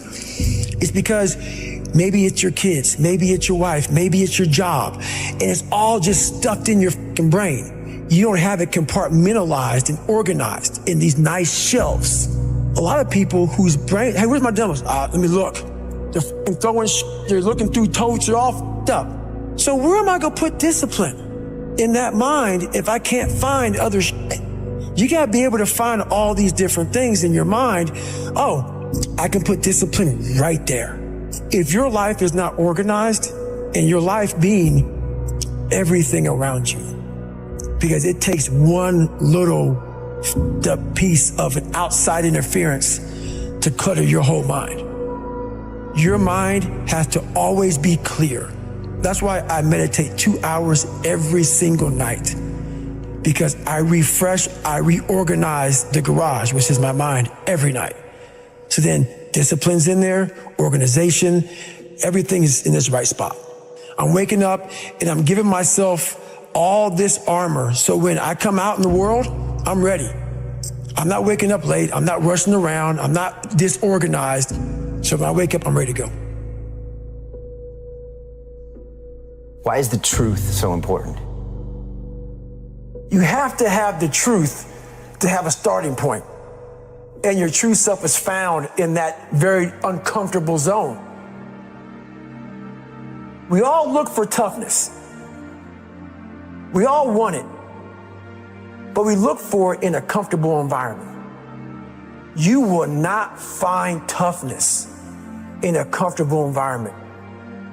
Those of you who are listening to this, you will not find it. The only way you find it is to drown yourself in a position where you're just out of sorts, where you can't swim and you're drowning. Where you're drowning. Where you say, you know what, ma'am? Dad. Once you come face to face with who you are, you have a starting point. It's in our head saying, you know what, man? Dude, you're not doing shit. You're wasting a bunch of percentage here. In this other 80% is suffering, pain, failure, self-doubt, darkness, and then a whole bunch of light. But to get to this light, you gotta go through all of this shit. If you're not succeeding, and you're not achieving, it's because you're afraid to go in that dark place to find yourself. You're setting goals you know you can reach. And when you do that, that fear, that insecurity, that doubt, that's where you grow. You must always set goals that you think you cannot achieve. And then there you get better. When that alarm clock goes off at 4 or 5 in the morning, your mind says no. You just say, this is what we do. It's what we do now. Because to get to where you want to go, the amount of pain involved, the amount of mental pain of how many times you're going to have to do something that you don't want to do to get to where you want to go. Every day, you must ask yourself, did I do enough? And then once you do this over and over and over again, it becomes like breathing. I don't want to live this lifestyle, but to get to the other side of this, I have to. So if you really want it, you realize what trying is and what trying is not.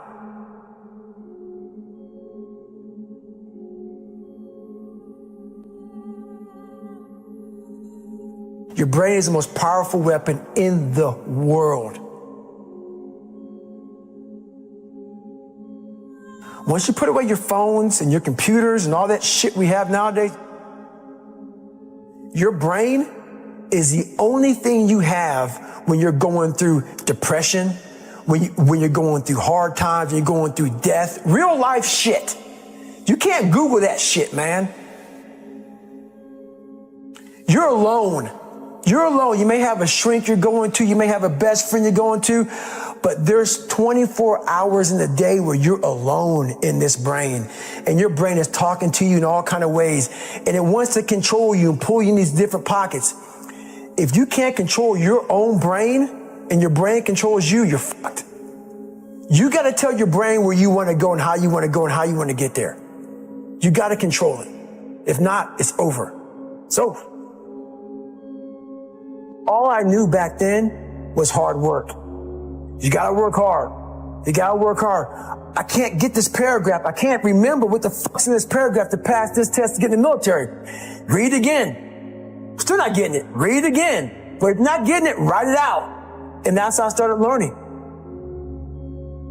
I realized if I keep going back and going back and going back until the shit just becomes, your mind will say, fuck, okay, we're going to figure it out. You'll find a way. Because he is not going to stop. It's not like, I'm going to try one more time. No. Alarm clock goes off, boop, we're going back. I can't read right, we're going back. I gave myself no way out, and my mind realized that. They said, okay, we're going to adapt and overcome now. That was my mindset. And that's how you get through things. You put yourself, you immerse yourself wherever it is, and you become that. I became hell. And that became my new norm. I gave myself no way out. There was nothing outside these walls of hell. Nothing.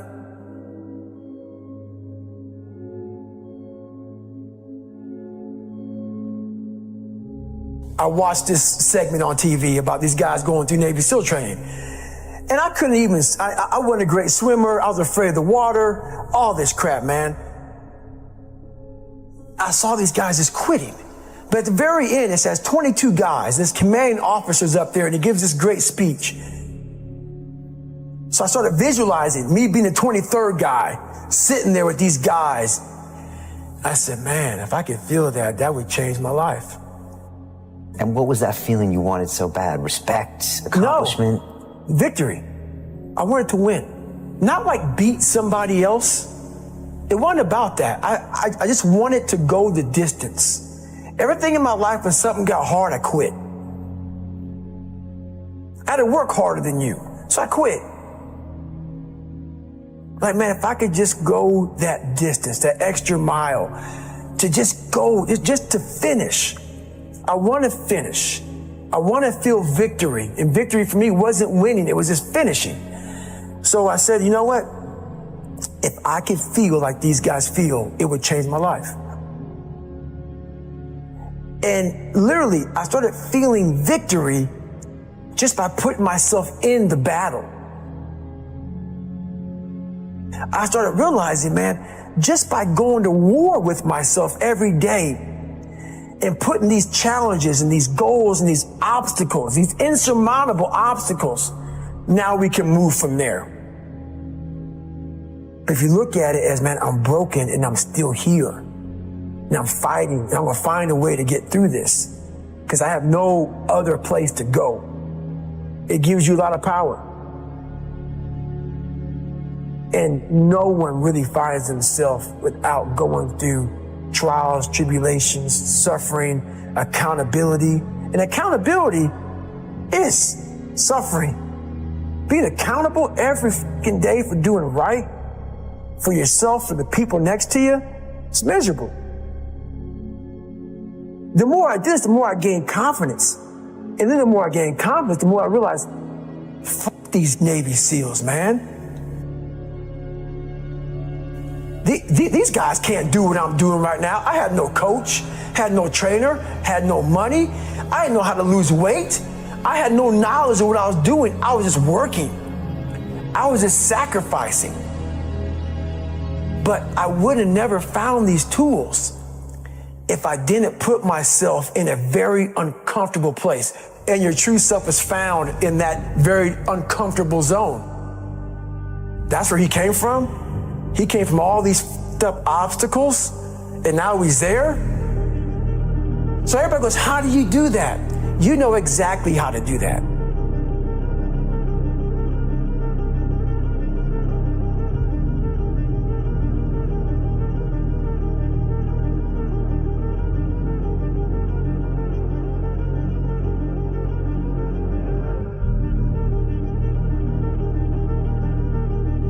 there's a lot of thought behind a person being a born loser, becoming who I am today.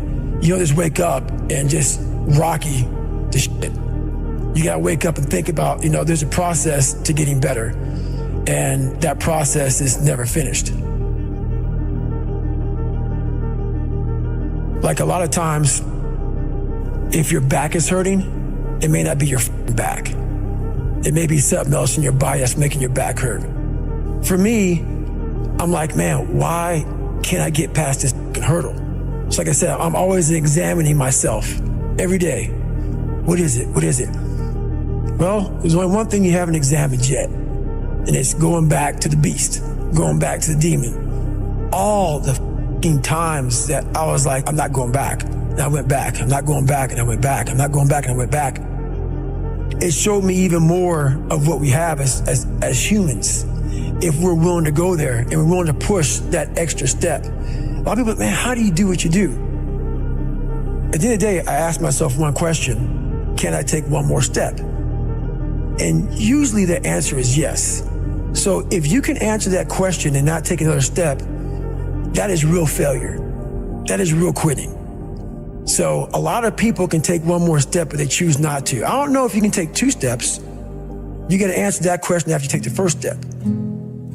But I can always take one more step. So if I choose not to, that's on me. And I got to live with that.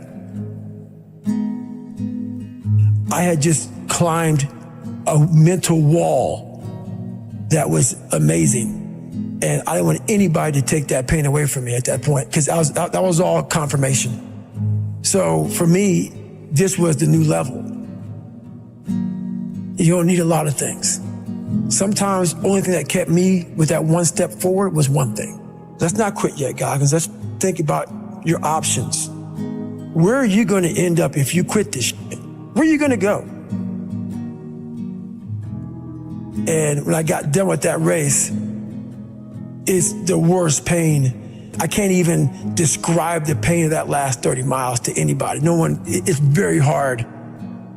So when it ended and I'm laying there in the worst pain of my entire life, I'm shaking, I'm jacked up, and all I could think about was, I can't believe what I had just done. To me, it was humanly impossible to even think about going 30 more miles in that shape. And once you do it, what came over me when that shower hit me, and the reality hit that I just went 101 miles. And that last 31 miles was something that I can't even describe to people. And what's amazing about the human mind is that it becomes your new norm. Like, to think that I can run 200 miles, 240 miles, and that becomes like running 50. I never thought that was possible. This is why I'm always pushing that limit, because I know that within pushing these limits, there's always more.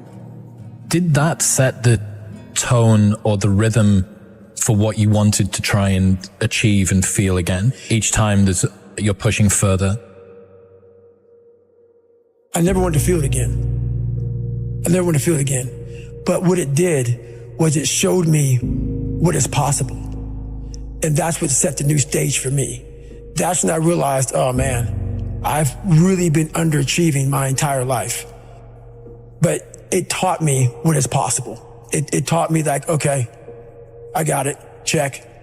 I'm about action, and action means less talking and more doing. So that's where I've been. It only takes 1 second for you to lose the whole thing. So the 1 second decision is just that. You're in a situation where life is sucking. Let's say you're in extreme cold water and your life is flashing before your eyes. Every time that wave goes over your head, your thought process is, I gotta get the fuck out of this water. And you're in Hell Week. And you're hour 1 of 130 fucking hours. It's cold, I can't be cold this long. And then this is where that 1 second decision comes in. You forgot every reason why you wanted to be there. You don't care about SEALs. You don't care about any of this. You don't care about fighting for your country. All you want to do is go back home. You want the warmth. You may want something to eat. All those things of comfort are there in that 1 second. And this is where people lose. So what I do in that 1 second, because we all think about quitting when it's hard, but what you have to do in that 1 second is hard to process information during pain, because that pain takes over and you can't think rationally. You're thinking about fight or flight, save yourself. That's not a rational thought. It's not a thought that's going to get you through hard times. Most people fail that 1 second. So what happens, what I do, I start thinking logically. I calm my brain down, because your brain just wants to get the fuck out. It's about gaining control of your mind, putting things back in the proper perspective, and then saying, I really do want to be here, and I'm going to have a bunch of these 1 seconds, and I have to learn to control these, because if I fail one of these 1 seconds, I will not be a SEAL. I will not be a doctor. I will not be a lawyer. I will not be whatever the it is. So that's how important that 1 second decision is. It's all about your mind takes control of you. You have to say, F you, I run this motherfucker. There's no other way to make it out here. I mean, you can't just always be, head down in the sand. You got to learn to pick yourself up on your own. A lot of times these fights and these battles, you got to be your own coach. You got to be your own motivator. Because there's a lot of people in this world who don't want to see you make it because they think you could take a piece of their pie. But I've learned to study people before I react. Because there's no successful person in the world who's in a good headspace that's going to ever attack anyone in that kind of manner. There's always going to be something wrong with them. So you got to always dive a little deeper before you get your feelings hurt. Take time. Take that 1 second to pull back and study them. Because most people who are in good places, they don't care about what you're doing. They don't care about what you're doing. They don't try to destroy you. They actually will try to build you up versus destroy who you are as a person. So that's where I'm at now in life, is most people who do that, they're in a very dark, dark place. As you get bigger, as you get more successful, you open the door for people to critique every fucking thing you do. And most of the people who are critiquing you usually aren't where you are. And all their critiquing comes from people who are really at a low level of life, which is sad. But what we do, people who are on the upper level, hearing the haters at the lower level, like I said, you'll never meet a hater doing better than you. True statement. So I started making these mixtapes with all of these hate messages about people talking shit. And it became such a source of fuel that it was amazing, because I know why you hate me. You hate me because you're probably in the bed right now. You're probably an underachiever. You're probably somebody who doesn't want to do anything with your life. So I make you question everything about yourself. So I'm going to continue making you question yourself by coming out here and being even more successful. So what happens is, there's days where I'm like, you know what? I really don't want to do this today. And I'm like, oh, hang on. So I listen to that while I run. I sometimes play it in the house. It's half comical, it's half inspiring. I'm actually inspired by it. Because I know I'm gonna get hit in the mouth. There's an art to getting hit in the mouth. And that is why these things are important. You have to wake up and you have to give yourself belief. You have to give yourself confidence. So it starts with that run. Belief is like, there's an after school special belief where the mom says, believe in yourself, and that's all great, but there's also a built belief. How I build belief is through the daunting tasks I put myself through. So that's proof positive that I can. You don't become confident by shouting affirmations in the mirror, but by having a stack of undeniable proof that you are who you say you are. Outwork your self-doubt. Yes, because a lot of people, it's like when you wake up in the morning, pound your chest, look at yourself in the mirror and do all this fucking bullshit. I hope it works. What works for me is that everyday resume. The things I know I've accomplished, the things I know I've done, real hard work, the real calluses on my mind, the real calluses on my hands. That's it. You must build belief. You must build confidence and say, I can knock that shit out.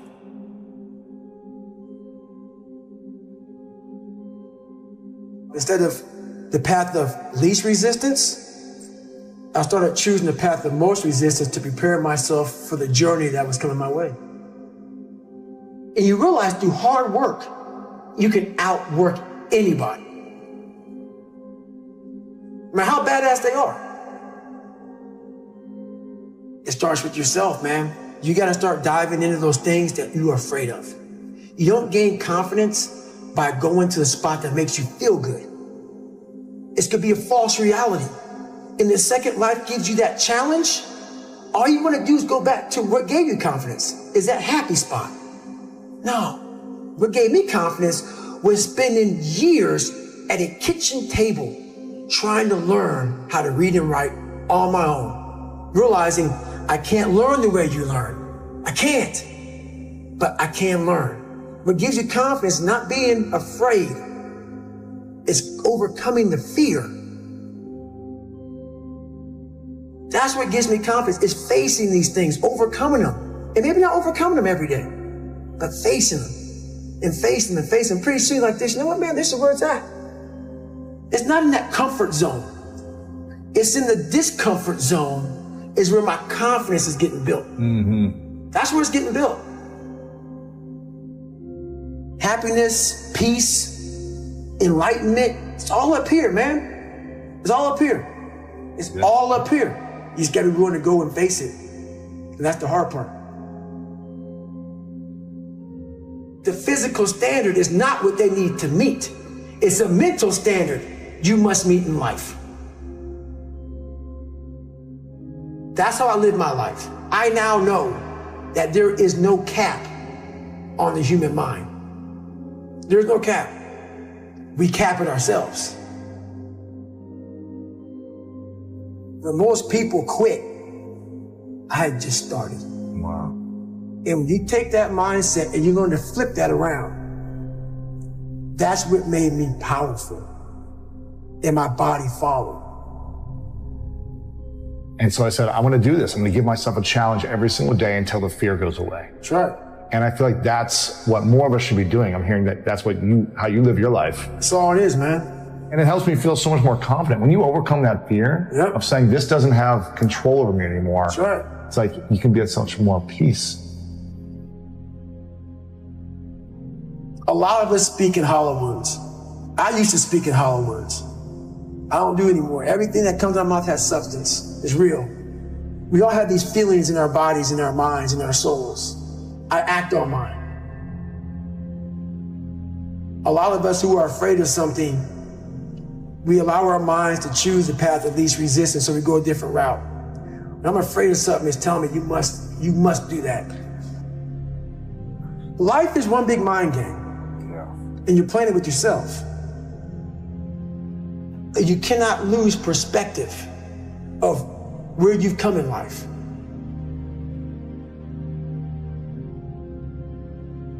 I'm trying to give people a different thought process of life, where failure, hell, disappointment, discomfort is a great learning tool. And many people don't understand that, but it's these few moments in life that you have. Like for me, I always talk about it. Rocky 1, round 14. That 1 2-minute and 13-second clip of Rocky getting up when Apollo knocked him down. That one clip, when I was going through a very bad time in my life, I saw what I wanted to be. And it wasn't a guy that won. It wasn't a guy that won everything he did. It was a guy that kept getting up after being knocked down. So I realized if that 2 minutes and 13 seconds changed my life, that's all it was. I saw something that I needed to be in the world I was living in. Maybe my story will give someone the 2 minutes and 13 seconds they need to change their life. Everybody's got a story. We don't share it on social media. We share our nice life on social media. We all have a dungeon. I'm just willing to talk about mine. Mental toughness isn't something that you sample. It's something that you live in every day. Whenever hardness comes, and you don't know what it is, it may be different for you than it is for me, but you go back to your insecurities. And then when you go back to your insecurities, you then look for comfort within those insecurities. And we all look for that cookie that your mom used to give you when you were sad, when you were sick. We look for our wife or our husband. We look for comfort. It's in those moments you must retrain your mind to think differently in help. The mental standard is you must know how far you've come.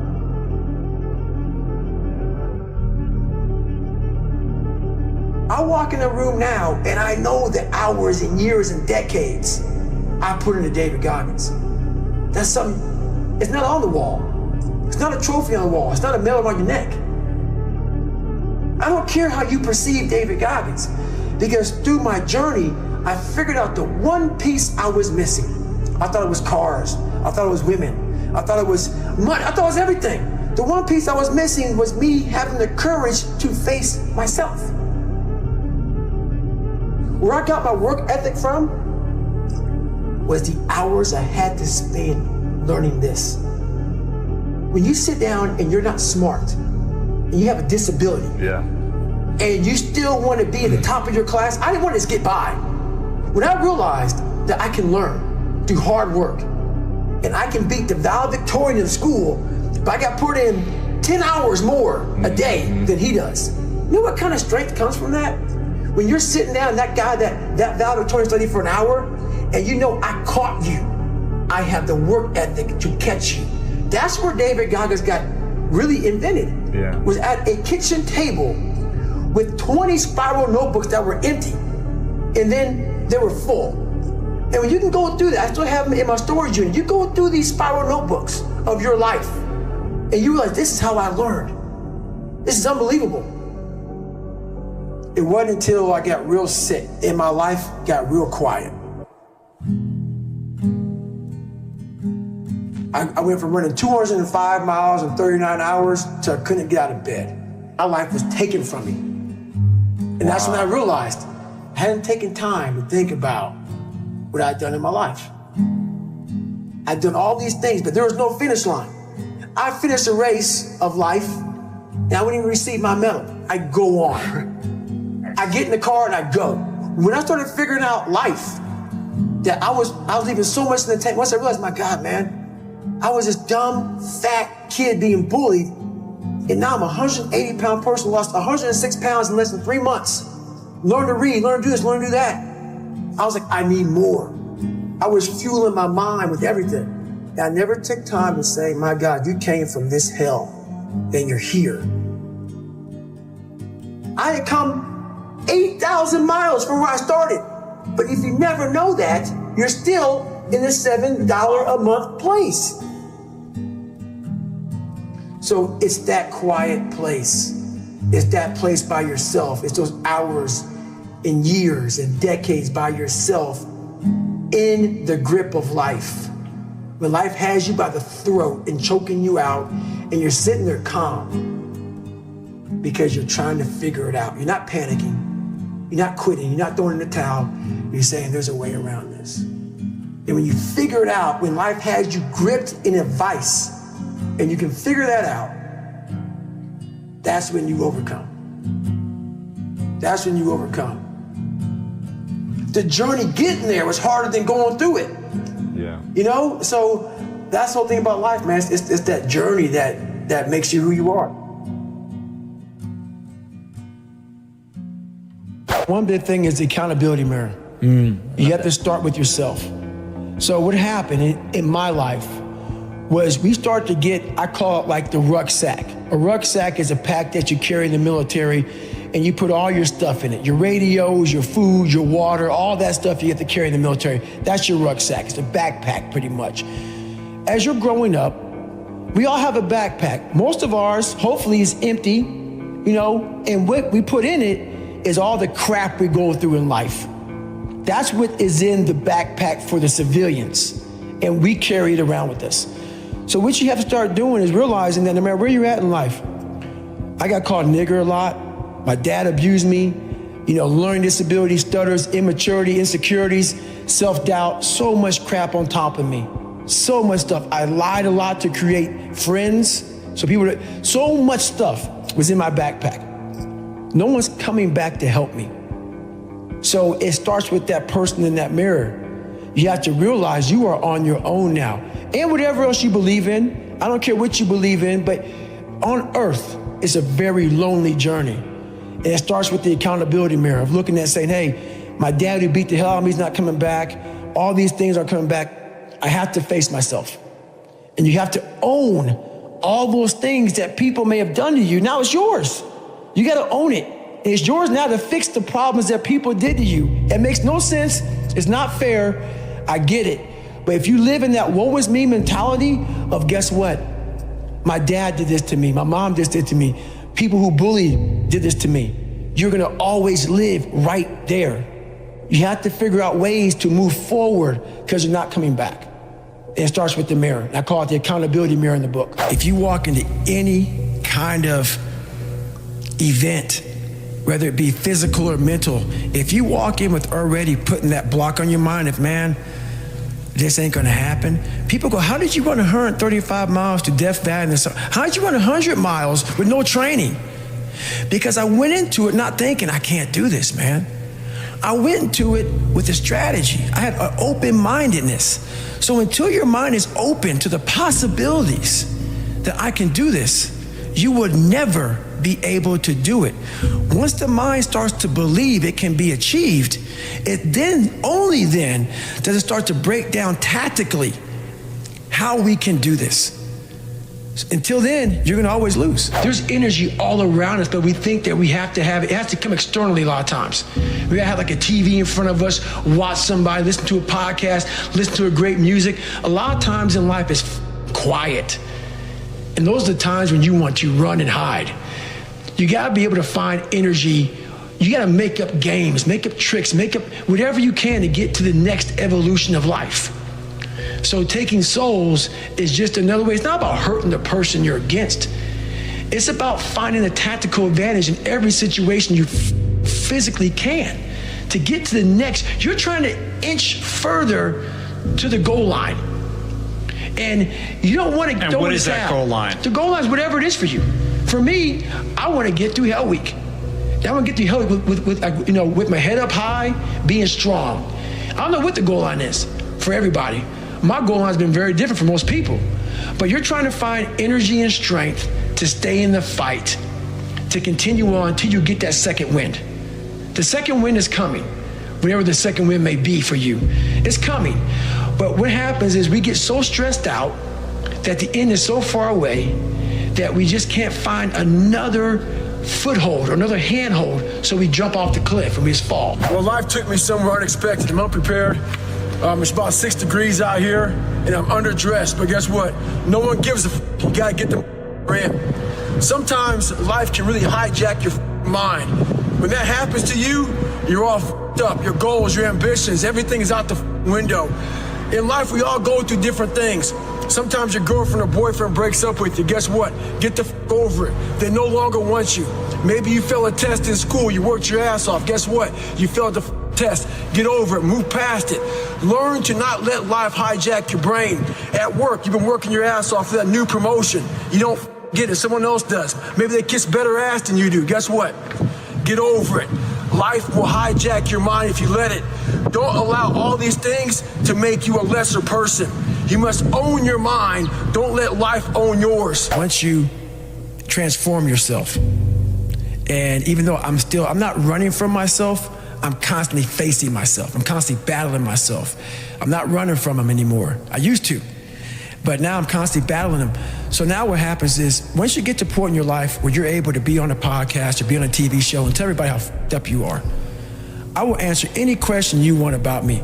Anything I did, anything bad, good, ugly, I will tell you. When you get to that point in your life, that's where your real journey begins. And you no longer have to have a small victory to keep you going. You now realize what your purpose in life is. And you realize all this is just part of it. But at first, you need all these different tactics to keep you going because you haven't figured it out yet. Once you figure out that you're in a race amongst billions of people that live in this world, you're in a race by yourself. You have a purpose, and it's your purpose, not everybody else's purpose. It is your purpose and only your purpose, and it's your race. So then you're like, hey man, I'm doing my thing. I'm doing it to the best of my ability. What's next? There's no longer these small increments to get through life. Because once you figure out why you're here, it just becomes a process. Talk about Mr. Dobbs. He's a good friend of mine still to this day. And he went into that place, man, and I knew where he was going. It's in my third hell week.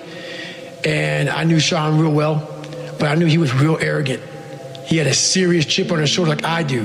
I still do. I got to control it every now and then. And it got me in a lot of trouble sometimes. But I knew he had it. I knew that chip on your shoulder not being controlled, it will get you f***ed up. And it cost him a lot going through buds. And I saw the look. Because I once had the look when I was going through pararescue school. When something got so hard and your mind can't process the hardness, you don't know the right tools to get through something hard because you've never been challenged before. I could tell he was a superhuman, that nothing ever challenged him. But I knew, because I already been through Hell Week a couple times, I knew, don't underestimate that shit. It will find a demon and it will bring out some insecurities in you, and it did. And it was like maybe 30 hours in the Hell Week or something like that. I'm looking over at him, and I smile at him. We're standing just like this in line, and he's getting his med check. A doctor's looking at him. It happened just to be beautiful timing. And I'm sitting there, I'm getting med checked, and I'm looking at him, and his eyes says he's 1,000 yards still looking right through me. And he's getting med checked, and I'm looking at him. And before all this happened, I told him, I said, don't underestimate this man. He goes, I can't ever see myself quitting Goggins. I go, watch out. I go, this will get in your head. I go, the end is a long way away. So we're sitting there eye to eye, and he didn't see me, and I'm right in front of him. And I can tell he's thinking he has that quitting mind starting up. And I look at him, I go, I told you. I told you. And next thing I knew, man, our car pulls up, and he rolled out. Rings the bell. He rings the bell and he quits. But it was he's a great human being. Hard. It doesn't make you, when you quit something like that, man, it's a huge lesson learned that I can't go into anything thinking that there's nothing that's not going to get in my way.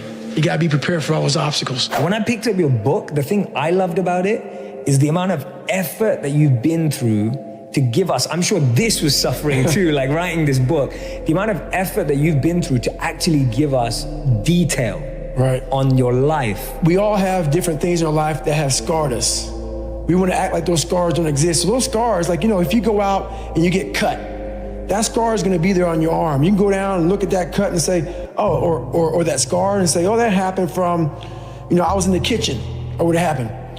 We have the same thing on our brain. I have all these scars on my brain from growing up, from, being abused, from suffering through life, from having a learning disability, from stuttering, from having just a really bad childhood.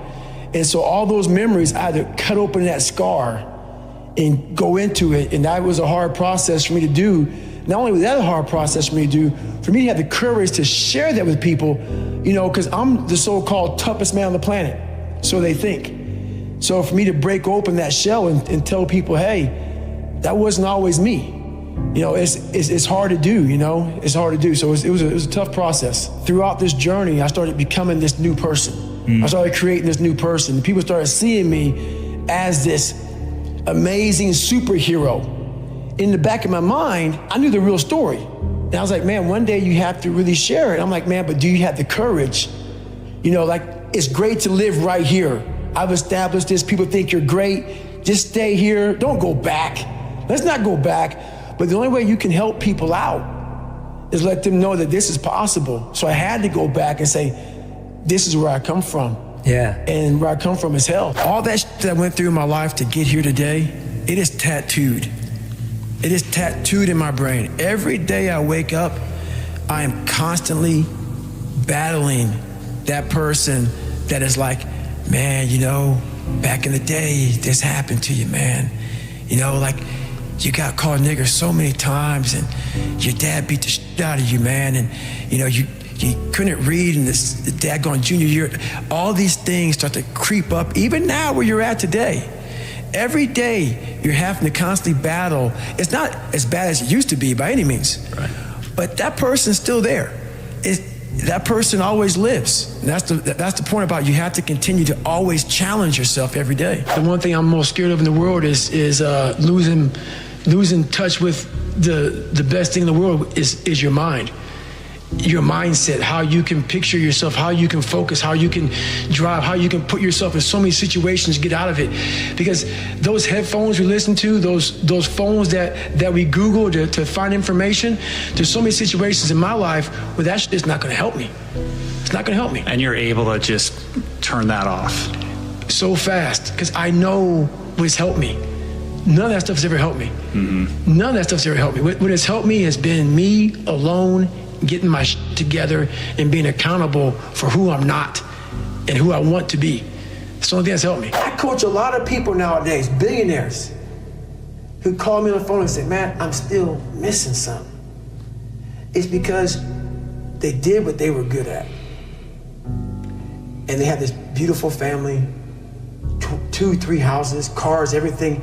Has everything in the world. On the outside looking in, like, my God, man, how can you be unhappy? I walk around with a backpack with all my stuff in it, with no car. Right. And I walk around happiest person in the world. Have nothing, happy as hell. It's because I found out the whole key to life. It's not in all that. You have to face yourself. So many people live to be 100 years old and they die miserable, having everything, because they never examined. I call it my live autopsy. You never examine this. Happiness, peace, enlightenment, it's all up here, man. It's all up here. And when I start talking like this, people go, man, no, it's the truth, man. Yeah, it is true. It's all up here. You just gotta be willing to go and face it. And that's the hard part. I wanted to become a Navy SEAL. I wanted people to push me outside of my comfort zone every day. And I thought this was gonna be the absolute best platform to do that. These guys, the stories I heard, after BUDS, it just gets harder. And I didn't see it that way. Because BUDS is just to become the SEAL. That's right. I'm like, my God, I can't even imagine what the fuck's gonna happen. But what happens to a lot of people, not everybody, can't speak for everybody, I don't know everybody. BUDS breaks people down to the point where you don't want to be broken down again like that. To me, that was exactly the exact starting point for my journey in life. That was the starting point for me. For a lot of people, it's the finish line.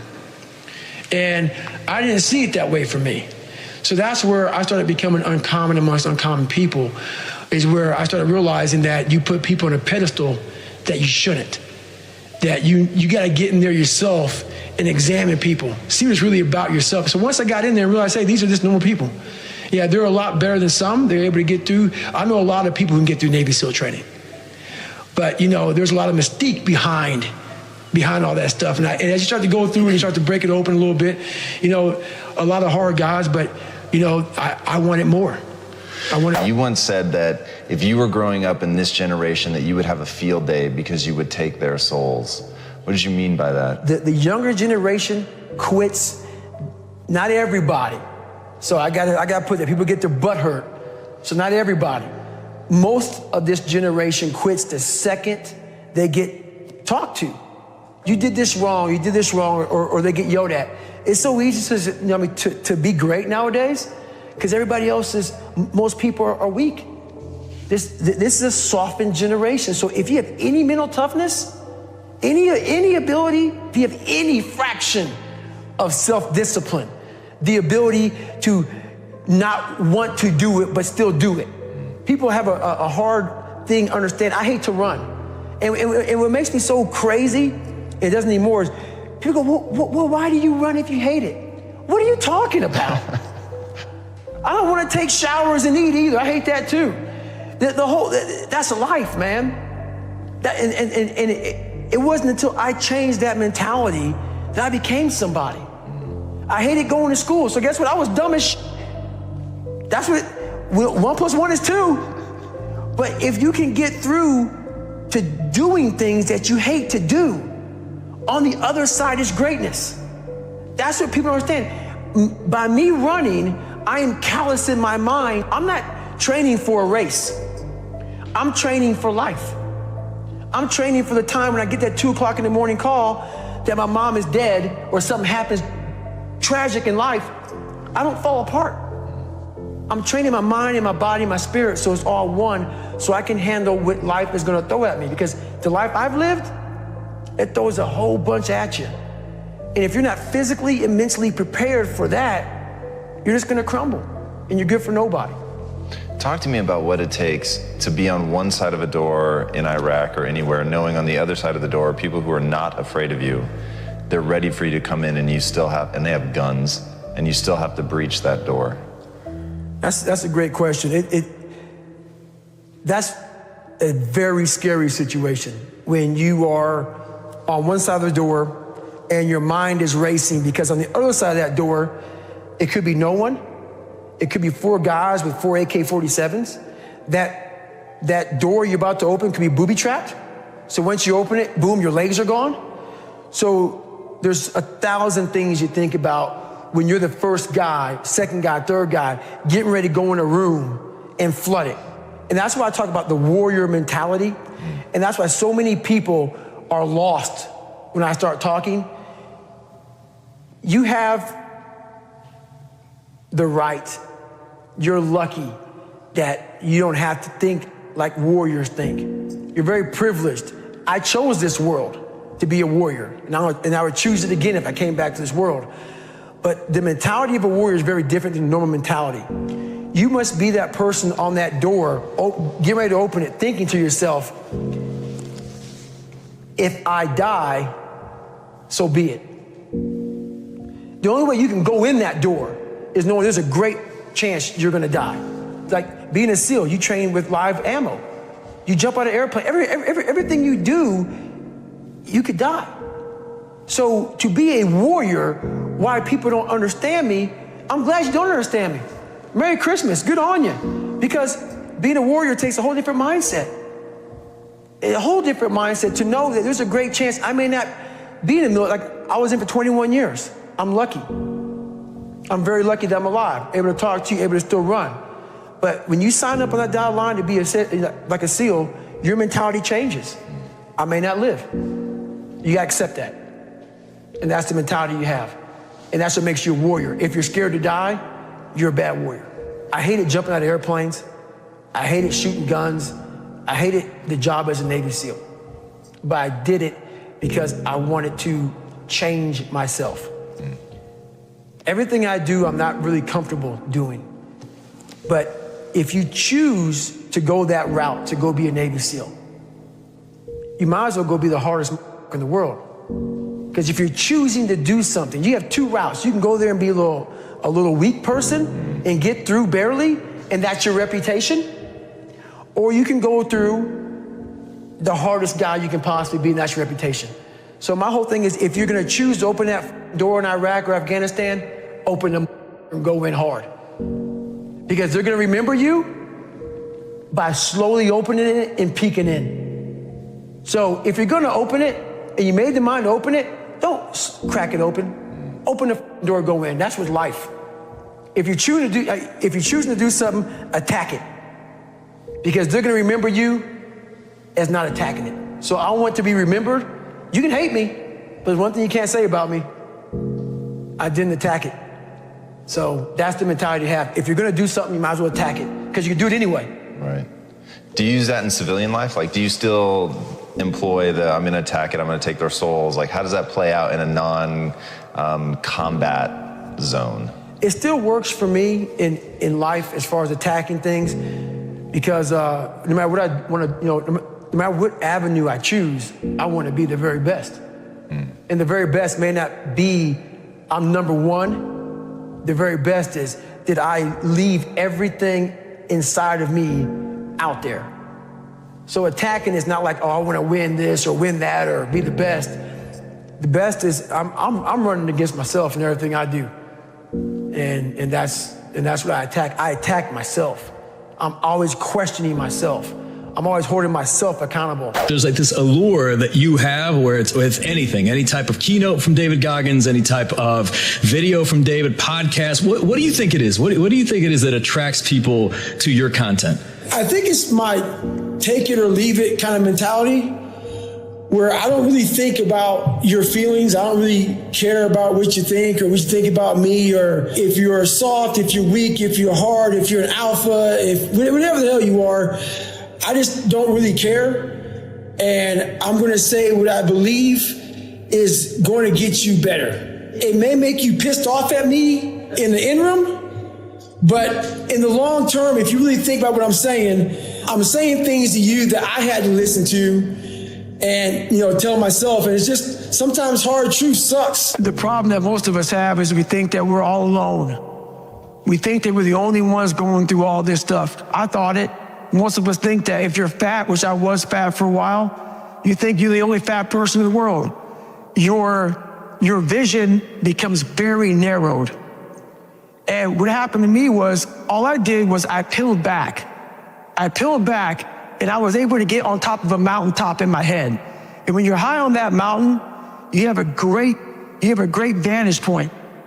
And I was able to look down at the world. And all of us are jacked up. Some of us hide it better than others, but we're all jacked up. And once you realize that, you got to come out of your shell. You got to accept who you are. You got to accept the demons that life gave you, that maybe you gave you. Whoever gave them to you, you got to accept that. You got to be able to look them in the mirror, look them in the eye, and say, okay, I'm going to start fixing these things. But if you think that you're by yourself, the reality of your life becomes very, very horrible. And you're not. We are all jacked up. And once you realize that, man, it's like whatever. You don't even look at the crowd anymore. You look at your own race, you do your own race, you do your own thing, and you finally find out who you're supposed to be in this life. What does a morning look like for you at the moment? Have you got a routine of some kind? Yes, I run every single morning. So that's what time are you up? When are you waking up? I'm up about 5:30. So every morning it starts with a run. And that's because that's the one thing I hate to do more than anything in the world. So that's like my cup of coffee. And I'm all about armoring yourself. So the second you leave your house, and the second you open your phone, the second you do any of that, you are now letting in poison and cancer. So I make sure a lot of things you can't avoid. So as I get up, I start to armor plate my mind and body. Like a person's going to war, you put your body armor on. That's what I'm doing on that run. I'm waking up and I'm giving myself all this armor. So when I come out in the world, now look at that phone, I'm ready. I'm not waking up late. I'm not rushing around. I'm not disorganized because I know I'm gonna get hit in the mouth. There's an art to getting hit in the mouth. And that is why these things are important. You have to wake up and you have to give yourself belief. You have to give yourself confidence. So it starts with that run. You state that when you're living in hell, the only way to find your way out is to confront the devil himself. Who was that devil for you? It took several years for me to figure out who the devil was. And the devil was my father. The devil was my father, but what I didn't put and never finished was the devil really was me.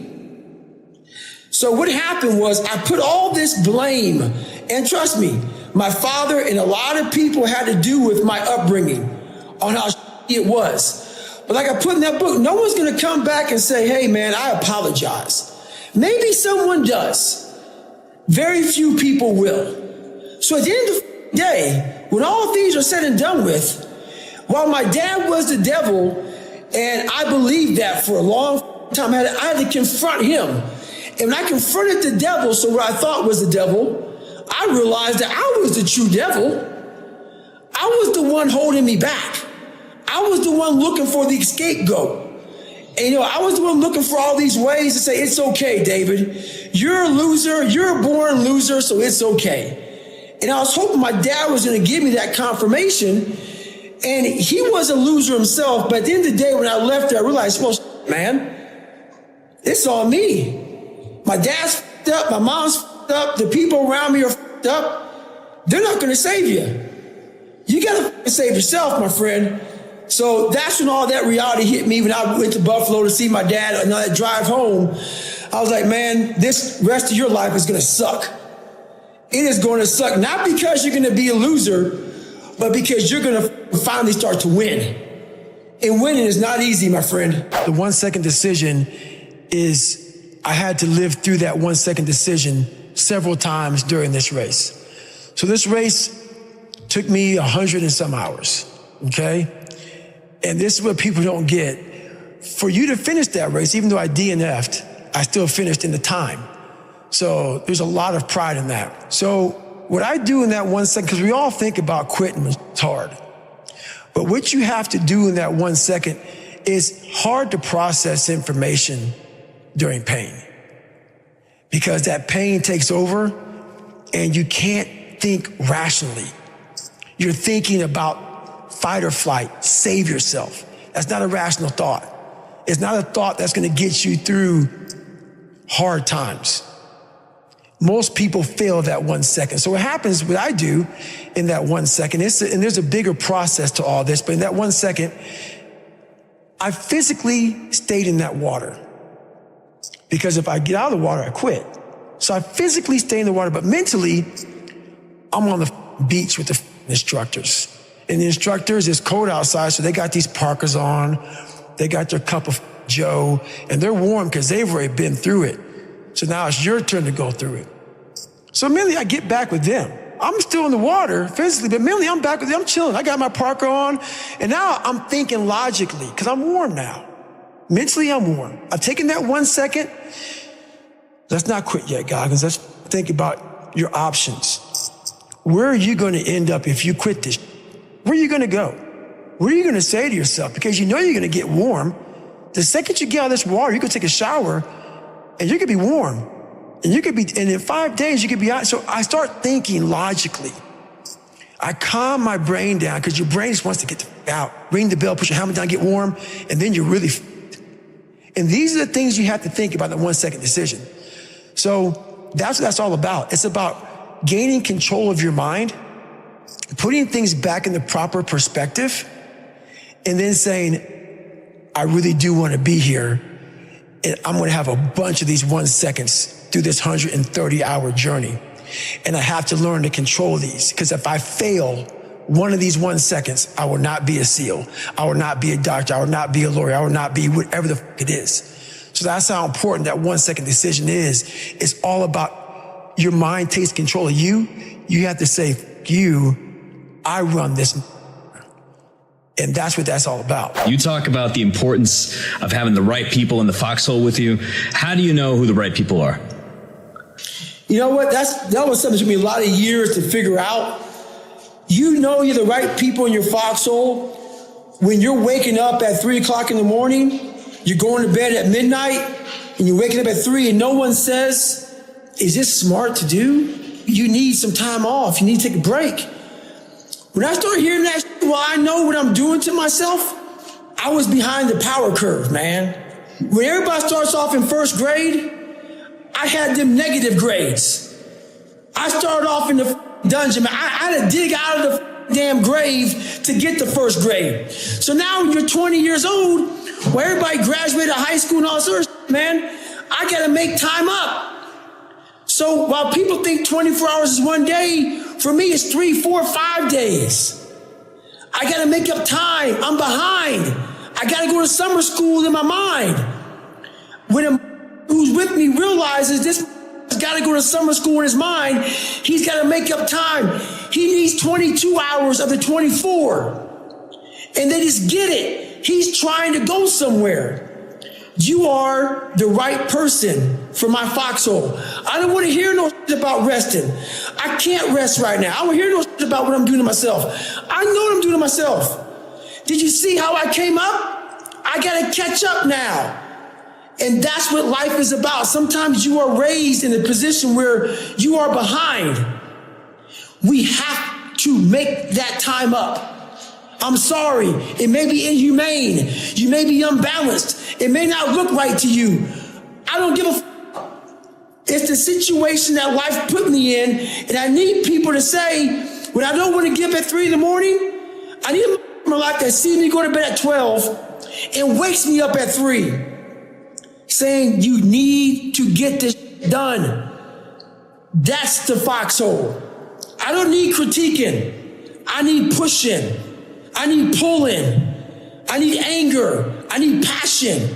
I need drive. I need them, man, those bad days. I don't need somebody in my ear saying, man, because then that's all a person needs is that. Support can go a lot of ways, man. It can go a lot of ways. I was 300 pounds twice in my life. So every day I have my shoes laid out because I hate running. People don't believe it. You, I hate it.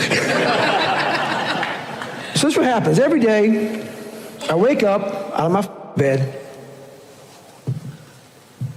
and there's my shoes. My shirt, my shorts, depending on the weather. There's some days I wake up and I just look at them for hours. And then I'll start walking around the house. And I say, I ain't running today. I'm not doing today. Nothing. I don't have to. Did all that. I don't need all this. I went through all this hell weeks and got my ass kicked all the time and made it. What am I doing this for? And that's when I think. I got 2.3 million followers on Instagram. This ain't about you anymore. This ain't about your Ranger schools and getting beat as a kid. You have an obligation, not to yourself, but to everybody out there that is touched by what you do as a human being. While nobody knows what I'm doing, no one is videoing me, and I am a virtual trainer mentally, because there's a lot of people out there saying, man, David Goggins is getting after it today. And if I wake up one morning and don't do that, I go back to that David Goggins who lied about being who he wanted to be.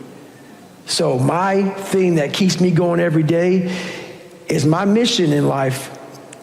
While I did not choose it, I'm an introvert and I hate what we're doing even right now, is to always stay the course. You man the up every day of your life because you know exactly what it is to not man up. I've done that too many times in my life. So that's what keeps me going. You have to tap into suffering every day of your life because we have so much scarring that we have to clean up. You have to look at suffering as almost like I look at failure. To succeed, you must fail. In failure and in suffering, all the answers are in there. All the answers to all the test questions. The test is your life. All the answers are in there. You don't have to live in suffering and pain and failure all the time. You have to learn, I need to visit it. Like people hate working out. You're only going to visit working out maybe an hour a day. 23 other hours of the day, you're not in it. But how you become in shape is you must visit suffering, visit working out 1 hour a day. Visit suffering 1 hour a day.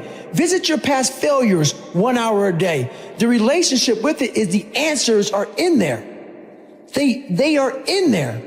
Within the suffering, go in there, and I call it the live autopsy. The live autopsy. How you find out someone died? They crack you open after you're dead.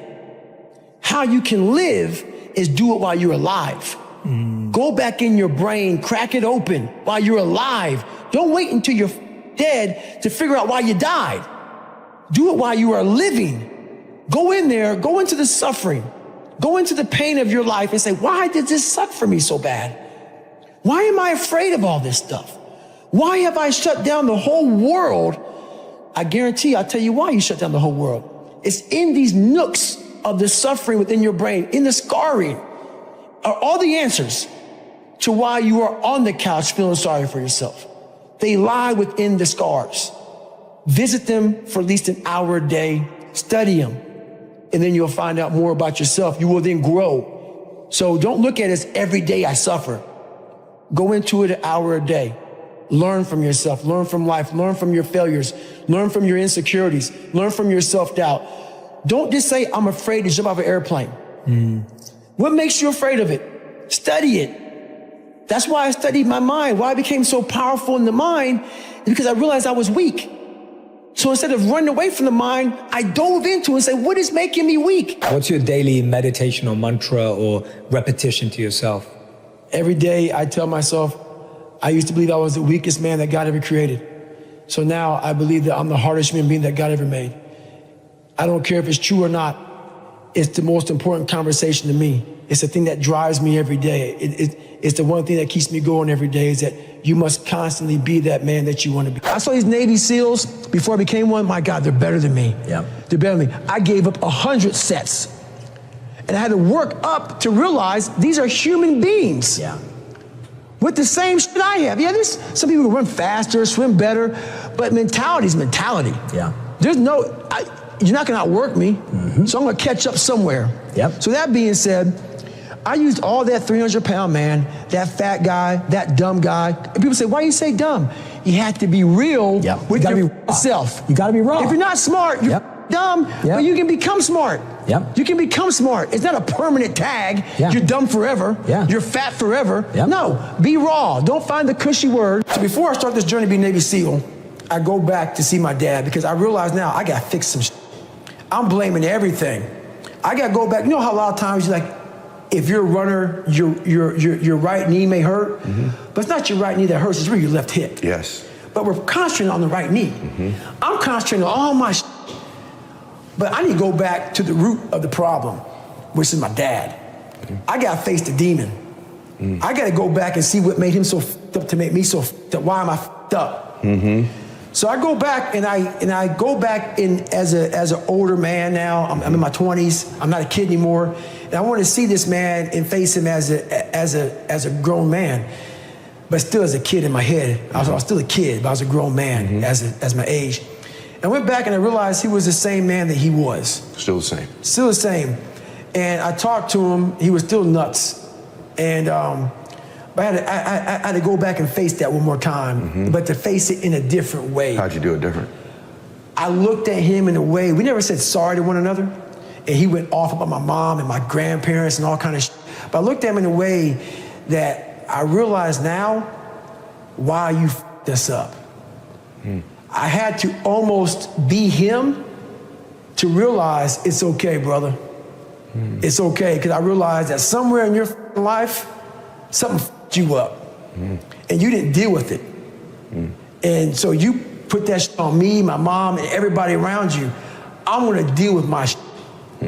Wow. So even though you gave me all this shit, you gave me a satchel of shit that I didn't deserve, and now I'm all f***ed up, and people think I'm a liar and I'm all f***ed up. You gave me this. You created this nightmare of Goggins. I'm gonna fix it though. And that's why I talk about the warrior mentality.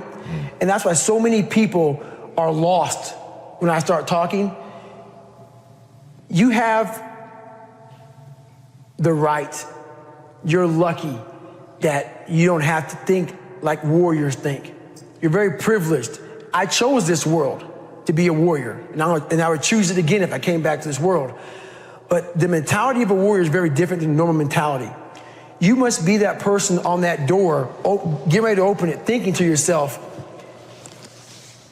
if I die, so be it.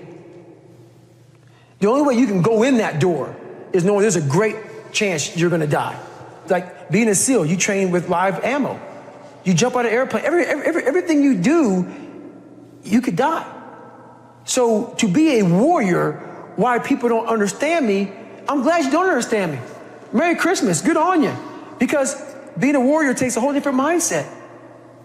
A whole different mindset to know that there's a great chance I may not be in the military. Like I was in for 21 years. I'm lucky. I'm very lucky that I'm alive, able to talk to you, able to still run. But when you sign up on that dotted line to be like a SEAL, your mentality changes. I may not live. You gotta accept that. And that's the mentality you have. Whenever times got hard, my mind said, you're not good enough. Right. Let's go. Right. So my mind wasn't, my eyes and my mind weren't connecting. Right. So how do you combat that? So how you combat that is this. I call it the cookie jar. Okay. You have to remind yourself. We all have a story. We've all of us have gone through very hard times.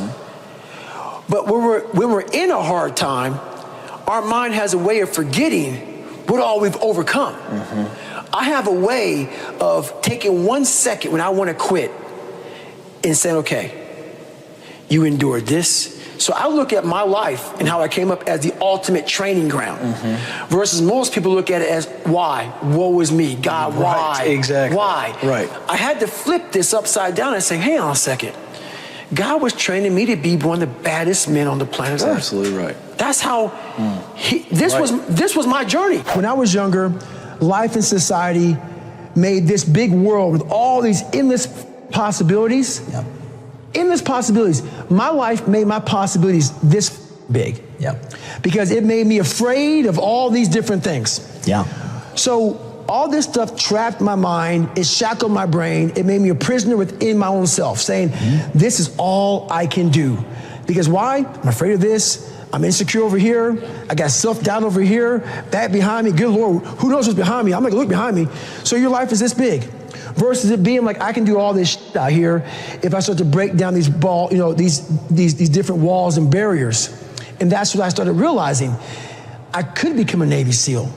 I could become this, but I was afraid of the water. Think about this. I know. Why the f are you gonna go be a Navy SEAL when all you do is play in the water? Yeah. And we don't play, we're in it and we're living in it. You're tying the knots, ocean. you're swimming for That's miles. right, the ocean is unforgiving. Yep. Yeah. So my mind is, I'm gonna go be a Navy SEAL. Yeah. If I didn't face that fear, no one would ever know me. I was number 3 behind Michelle Obama for a long time until my book sold out. Yeah.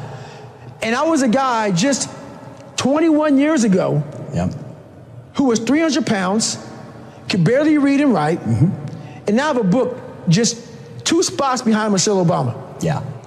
Hopefully we get it above today. Right. Just because I was afraid. Yeah. But you overcome those fears, guess what happens? The whole world, you unlock this door and everything opens back up again. Whenever life would start getting good for me, God would throw a nice anchor and stop me right there. So I'm going through pararescue training and there's this evolution called water confidence. And water confidence is pretty much what gets people kicked out of special forces, special operations is the water. And they try to drown you, pretty much. This was not in the warning order, so I didn't know anything about water confidence. Long story short, what it is they put 16-pound weight belts on you, whatever they can do to make you uncomfortable in the water. So for 6 weeks of a 10-week program, I became very uncomfortable. We got down to about 25, 30 guys left. I was one of them. And getting near graduation of this program, I'm thinking, my God, I'm about to get through this. Barely, though. Water confidence is killing me. Right. They took me to medical. They drew my blood and realized I have sickle cell. Yeah. So sickle cell is a blood disease that some African Americans have, which is not good. No. So they took me out training for a week. And when you go from being uncomfortable, that's your lifestyle, you get used to being uncomfortable. Right. When you go back to being comfortable, your mind says, I don't want to go back to being uncomfortable again. That's right. So I was like, I don't want to go back to the water. So my whole mindset was, I want to get out of this training. So I was hoping that they were going to medically disqualify me from pararescue program. That didn't happen. A week later, the doc called me in the office and said, hey, guess what, man? We're going to put you back in the training. I was like, okay, well, I missed a week. I got about 2.5 weeks left. I can do this. I went back to the CEO, the commanding officer. He said, hey, guess what? We're going to start you back from day 1. And when he said that to me, my mind went back to the old David Goggins. So I thought I had changed. Yeah. Learning how to swim, learning how to read and write. All I was doing was attacking the surface. I wasn't getting down into the dungeon of what was really bothering me. So whenever tough times would happen, any tough time that would, really tough time that would happen, I would go back to the sewer of my mind. So this happened, I went back to lying. I said, hey, you know what, CEO? This guy, the doc didn't know about sickle cell. He didn't give me a good reason why. He's talking about sudden death, heart attack, stroke. I'm not comfortable. So he gave me a medical from pararescue. So he allowed me to leave. But I really quit. I didn't want to go back in the water again. Right. And that's when I went from weighing 175 pounds to 297 in about 3.5 years. Wow. So I did a job called TAC-P, controlling fast movers behind enemy lines. But that job wasn't a job that I wanted. and the spiral of depression, of trying to find things that I was comfortable doing. And whenever you find things that you're comfortable doing, you're going away from the journey of life. And I was going so far away from my journey that my weight showed my whole mindset. So I get a lot of emails about how do I stay motivated, hungry, driven. Well, let me tell you something. Most days in life when I wake up, I'm not motivated, hungry, or driven. I have a commitment to myself, the best version of myself. What most of us are looking for is a special feeling of, oh, I feel great this morning. I'm gonna get out of bed and get a quick 5 miles in or go to the gym. If you're looking for that feeling, let me tell you one thing, it ain't gonna come. You have to learn to do when you don't want to do. Learn to bring that savage mentality out of yourself. The animalistic mother. You think a savage gives a fuck about how he feels or how she feels? They just do it. Learn to be your best self when you're least motivated. Stop looking for a feeling to control what goes on in your life. You have an obstacle to overcome, so overcome them regardless of what's going on. Let me ask you something. What does it mean to you to be referred to as the toughest guy in the world and to be called the gold standard and extraordinary and superhuman and all of these different descriptions of you that make it sound like you're a one-off, that it's almost unattainable, what you've done with your life? What does that mean to you in terms of your message? I mean, I guess the whole hardest man in the world thing, that, you can call it what you want, but that title came from where I came from. And, it's like, I had limited horizons. So if you were to have 1 million people in a room and you had all of their resumes, like from the age of 1 to the age of 20, you would never pick me being where I am now. And that's where the hardest man in the world came from, was, how many people can come from where this man started to where he is now? So it wasn't really so much about, all the physical feats, going to, still training 3 times and Ranger School and all these things I've done that helped give me that title. But the biggest reason I got that title was because when I realized, I was the fallback plan, I just refused to give up. And the thing about that, Chris, is I figured this out. Most of us are only 1 to 10% away from greatness. But we think we're so far away from it that we never try. And once I started going down this journey, I started realizing that, and those percents started to add up. And before I knew it, my mind started hardening, and I started passing so many different people that I thought were so far above me. And then before I knew it, man, I became uncommon amongst the uncommon. If you're fat, and you look in the mirror and you say, wow, I eat a little too much. No, you're fat. My exoskeleton is larger than yours. Right. No. That's the new one, right? Yeah, you cannot say that to yourself. No. But see, you have to make a list of the things that you don't like to do. This list should be very long. Like if you don't like making calls. Yeah. Yep. The very first thing you should do is start making a ton of calls. Yep. Because why? That begins to own you. Yes. You start to drive yourself this way versus this way. But you'll figure out, if you start making a whole bunch of calls, if you like calling, call a lot. Yeah. Guess what happens? You get over it. You get over it. So what we do a lot is, I heard a lot of people say, triple down on this, triple down on most of your strength. Yeah. No. That works for a lot of things, but when you're afraid, and you don't have the courage, you have to triple down on your weaknesses and make that become where you start to guide yourself. Okay, I don't like calling. Today I'm making 100 calls. Yeah. I'm gonna dial 100 times. We all have a voice in our head. Some of us are very spiritual, some of us are not, but we all have this voice saying, you're doing up, this is wrong, don't do that. The more you don't listen to that voice, the further that voice gets away from your head. Some people call it the Holy Spirit, some people call it God, some monks, whatever you call it. It's there. We all have it. It's the right or wrong voice. But the more we don't listen to it, the more that voice goes away. And the only voice you hear is yourself. When the only voice you hear is yourself, you're wrong. There's a voice that guides you through life. And sometimes it's guiding you in a direction that you don't want to go. That's usually the right place to go. It's that uncomfortable place. So that voice is always talking to me, but we don't listen to it I listened to it. I had to literally, so we get scarred. And the thing about it is, like, if you were in the kitchen and you're cutting up cucumbers, you cut your finger. It happened 30 years ago. That scar is still there. They say, what happened to your finger? Guess what you do? I was in the kitchen one day, I was cutting up cucumbers, cut my finger. You have those scars in your brain from life. But what we don't do is we try to hide those scars. We don't want to go back and revisit it. This is not as simple as a cucumber, cutting a cucumber. So I started realizing that my life was causing a whole bunch of scarring on my brain. And I had to go back, while I wrote this book, I had to go back and really break open that scar and let it bleed. And that was a very painful journey for me to go back, because, right now, this is all surface. Learning disability, call me nigger, it's all surface. I get deep sad into that it a lot of people have dealt with that stuff. Yeah, very sad. Yeah. But the way I talk about in the book, I'm getting your hand, and I'm taking you back there with me. As that kid in that classroom who opens up his Spanish notebook. I'm sitting in the back, because I had a 4th grade reading level. I'm in the back, I open my Spanish notebook. On the first page, they had a hangman drawing of me saying, nigger, we're gonna kill you. Very back, I'm a sophomore in high school, nothing but white people.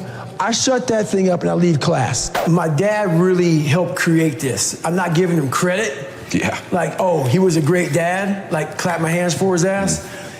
He helped create this because he was just he was a devil. He was a guy that had to be very insecure, very beat down. Something had to happen to him when he was younger, because the way he treated me, my brother, my mom was just horrible. So he would beat us, my mom, my brother, me. And I'm not talking about like, oh, you got in trouble, so let me give you a whipping. When he was a drunk. So whenever he woke up, man, he woke up drinking, went to bed drinking. And that's just how it was. And when he get drunk, he just got violent. So my mom caught my dad cheating. We got home about 4 o'clock in the morning. So I'm about 7, 8 years old, and I hear some ruckus outside my room as I'm getting ready to bed down for the night. And my mom and dad are outside my room, because there's a staircase right there. And my dad is smacking the hell out of my mom and knocks her almost unconscious, where she's kind of out of it, she's kind of loopy. She falls down, he grabs her by her hair and drags her down the stairs by her hair. And so at this age, I'm sitting there thinking, man, what the fuck should I do, man? Like, I'm scared, but then something in me saying, you gotta go and do something. Oh my gosh. But I'm scared to death of this guy, because he's been beating the shit out of me since I can remember. And I mean, like, laying me out for nothing. And I'm sitting there thinking, man, okay, man, like, what am I gonna do? So my brother, he and I were very different. When my brother would see the fighting, he would go to this room and hide. I didn't do that. I always stuck around. So this time I stuck around and I decided to help her out. So I go on the stairs and I jump on his back, and literally he tells my mom, you're raising a gangster, as she's like on the floor. And he's almost smiling, almost like proud, but that smile went to a frown pretty quick, and he beat the living hell out of me. And he beat me literally from my neck down to my ankles, like black and blue. So the next morning, I was gonna go to school half the day. My mom woke up and she pulled the covers back. And what she saw was how bruised I was. And so when she pulled the covers back and saw how bruised I was, I'll never forget looking at her face. Because she used to write letters for me, for me and my brother to miss PE, because we were so bruised up from getting beaten. So, hey, he's sick or whatever. And so, she was lying a lot for my dad. So this particular day, she didn't write a letter. But when I laid in the bed and looked up at my mom and she pulled the covers back, I'll never forget looking at her face. And her face is tattooed in my brain. And why I say that, this past year, I got the VFW award for Americanism Award. And if you Google David Goggins VFW Award, I'm in front of 5,000 veterans. And I'm getting this amazing award. John McCain got it. And I'm up here thinking, man, I'm up here getting this award. This is amazing. It's for giving back and also having a great military career. And I could give this 6-minute long speech. And I'm up there, man, I'm talking, and I'm thanking people who helped me out. And I get to my mom, she's sitting back, she's sitting right here on stage, but behind me. And I haven't cried in 30 years. I can't even picture it. Haven't cried in 30 years, I just don't do that. And I turn around and say, and I want to thank my mom for not picking me up when I was knocked down, but teaching me how to get up. Because she never picked me up ever. And because her circumstances sucked. Yeah. So anyway, I look back and I said that, and when I got done, I didn't even get a chance to say it. I looked at her eyes, and my head went right back to her face when she saw me bruised up. And that f***ed me up. And for 58 seconds, look at the video, and you'll see me, my head's down, and I'm sobbing. Wow. And I'm in front of 5,000 vets, and the guy who was hosting the thing had to come up to me and like put his hand on my back. And I was just destroyed, overcome with emotion. And then 58 seconds go by, and I get up and I deliver this speech. And so I tell you that because my life tattooed me. I mean, $1,000 a month, 300 pounds, I can't do any of this stuff. Yeah. These people are better than me. Yeah. So the first thing is, that's the first big problem right there. First big problem is that you have put a lot of people above you. Yeah. Put no one above you. Yeah. No one. Whoever but if you believe in something. Say that again, because that's, but the man, the people that make more money, the people that are better looking, the ones that are on social media, and they're so good at this. I put God above me. Besides that, there's no one better than me. Got it. You have to become an equal. Yeah. So this is how I look at it. If you're playing, and I talked about it at your conference, if you're playing Roger Federer, okay?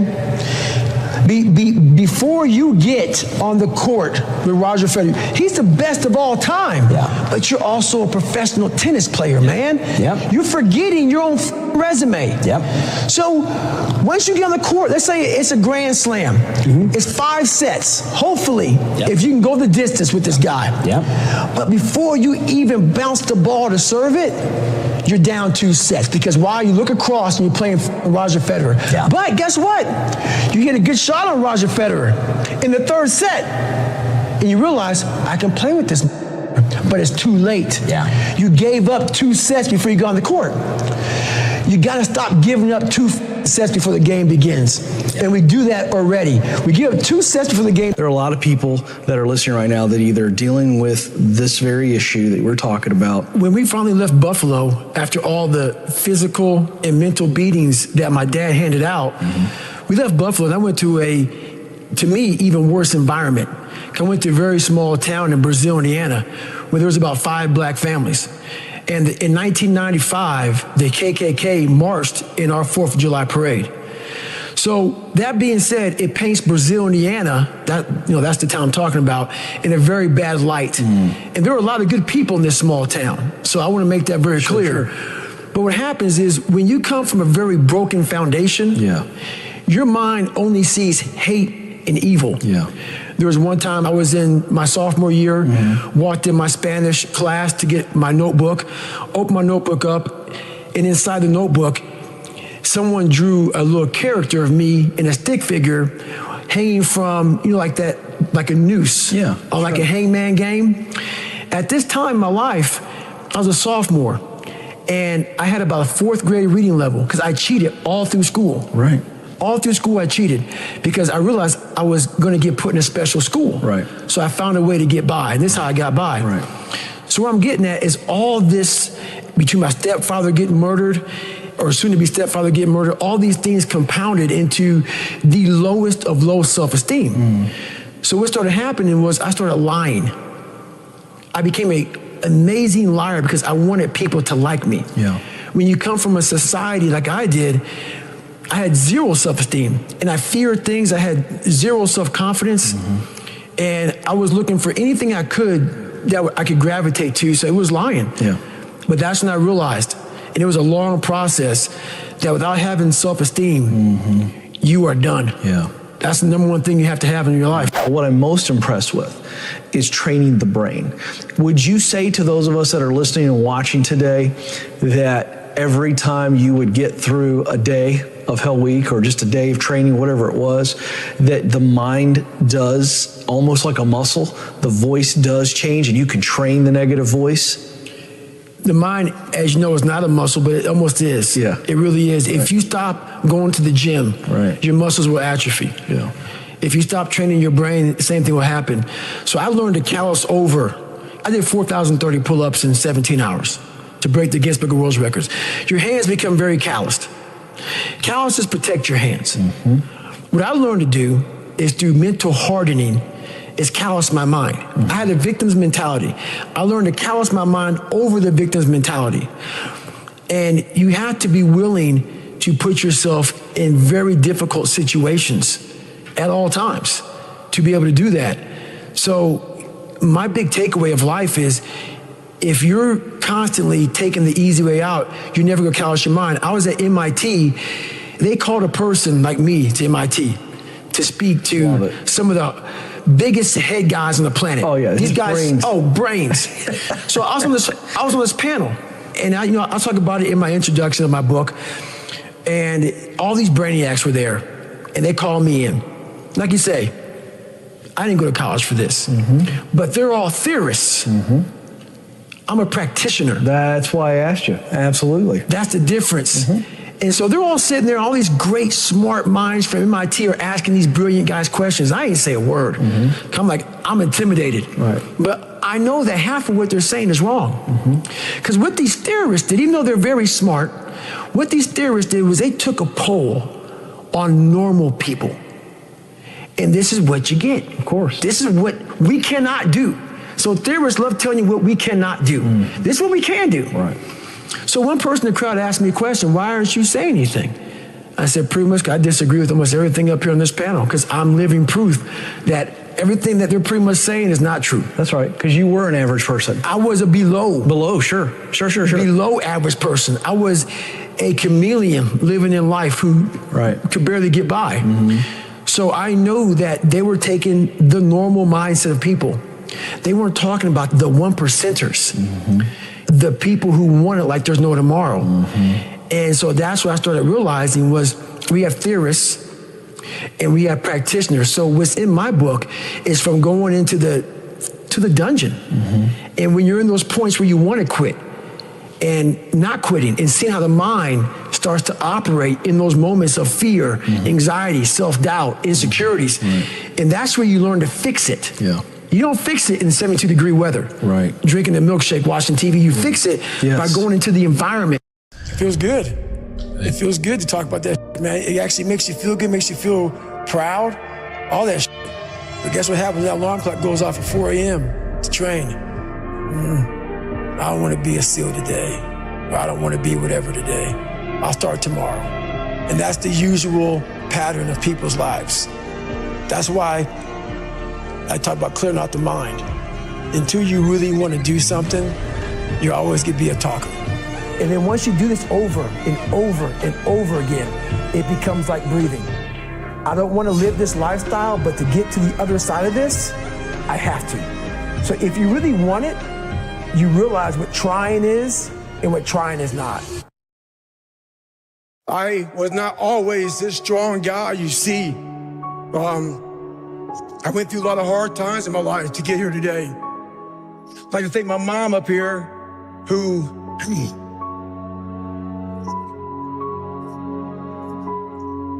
never picked me up when I fell.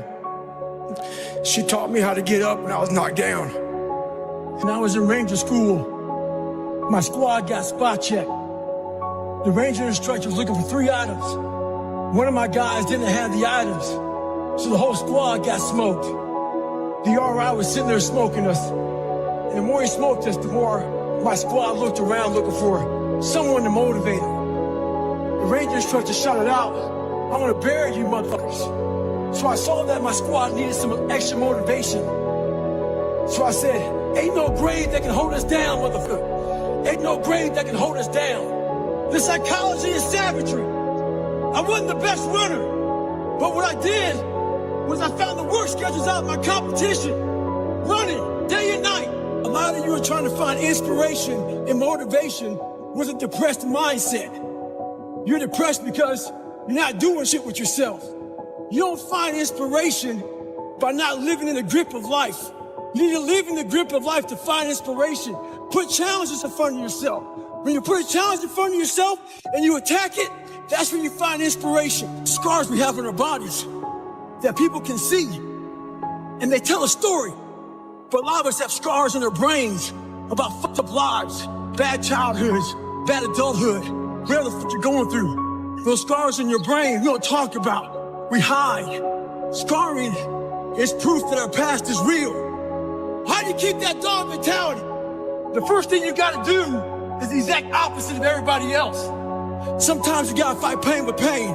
Stay hard. It's 44 degrees and it's nice and rainy outside. But no one cares about that. It's not about the rain. It's what the rain represents. I was always giving you a text, trying to give you a way out, trying to give you an excuse not to show up. This is my excuse today. But guess what? You gotta have the mentality to show up every fucking day of your life, no matter what life throws at you. It's our responsibility to show up to the Coliseum of life, prepare for fucking battle. I usually train alone.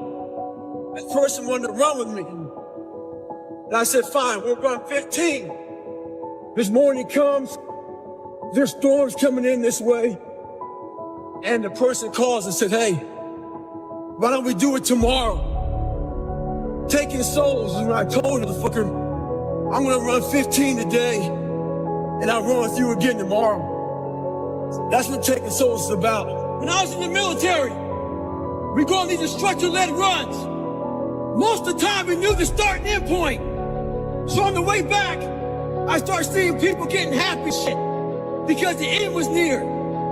But there were some asshole instructors that would hear the happiness and go right on past the end point. When that happened, everybody stopped talking, heads would start dropping, and I started taking fucking souls. At that time, I knew what happened in their minds. They were living off the hope factor. They hoped the instructors would stop running. They hoped the water was never cold. They hoped the weather was good. I don't live off that hope shit. I wish the water was cold. I wish the motherfucking instructors keep on fucking running. I wish the fucking rain.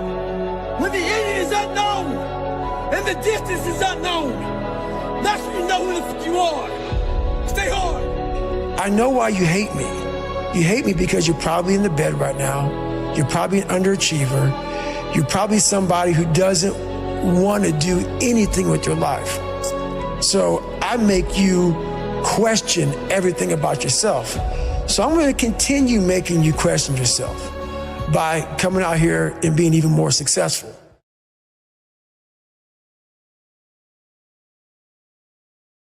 Your brain's amazing. Once you feed it the right conversation, the right mental nutrients, the right mental supplements, the right internal dialogue at the right time, with the right hit, with the right proof of what you've done in the past, and you send that right to the right circuit, dude, you're a fucking beast. A beast. Let me teach you the real life, how it really is. The reason why you're a loser, and the reason why you're not fucking making it, you're lazy, you know exactly what to do.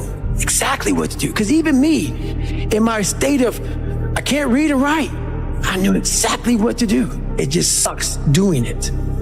It sucks to do it. All you can do is outwork the man that God created, or woman, in you.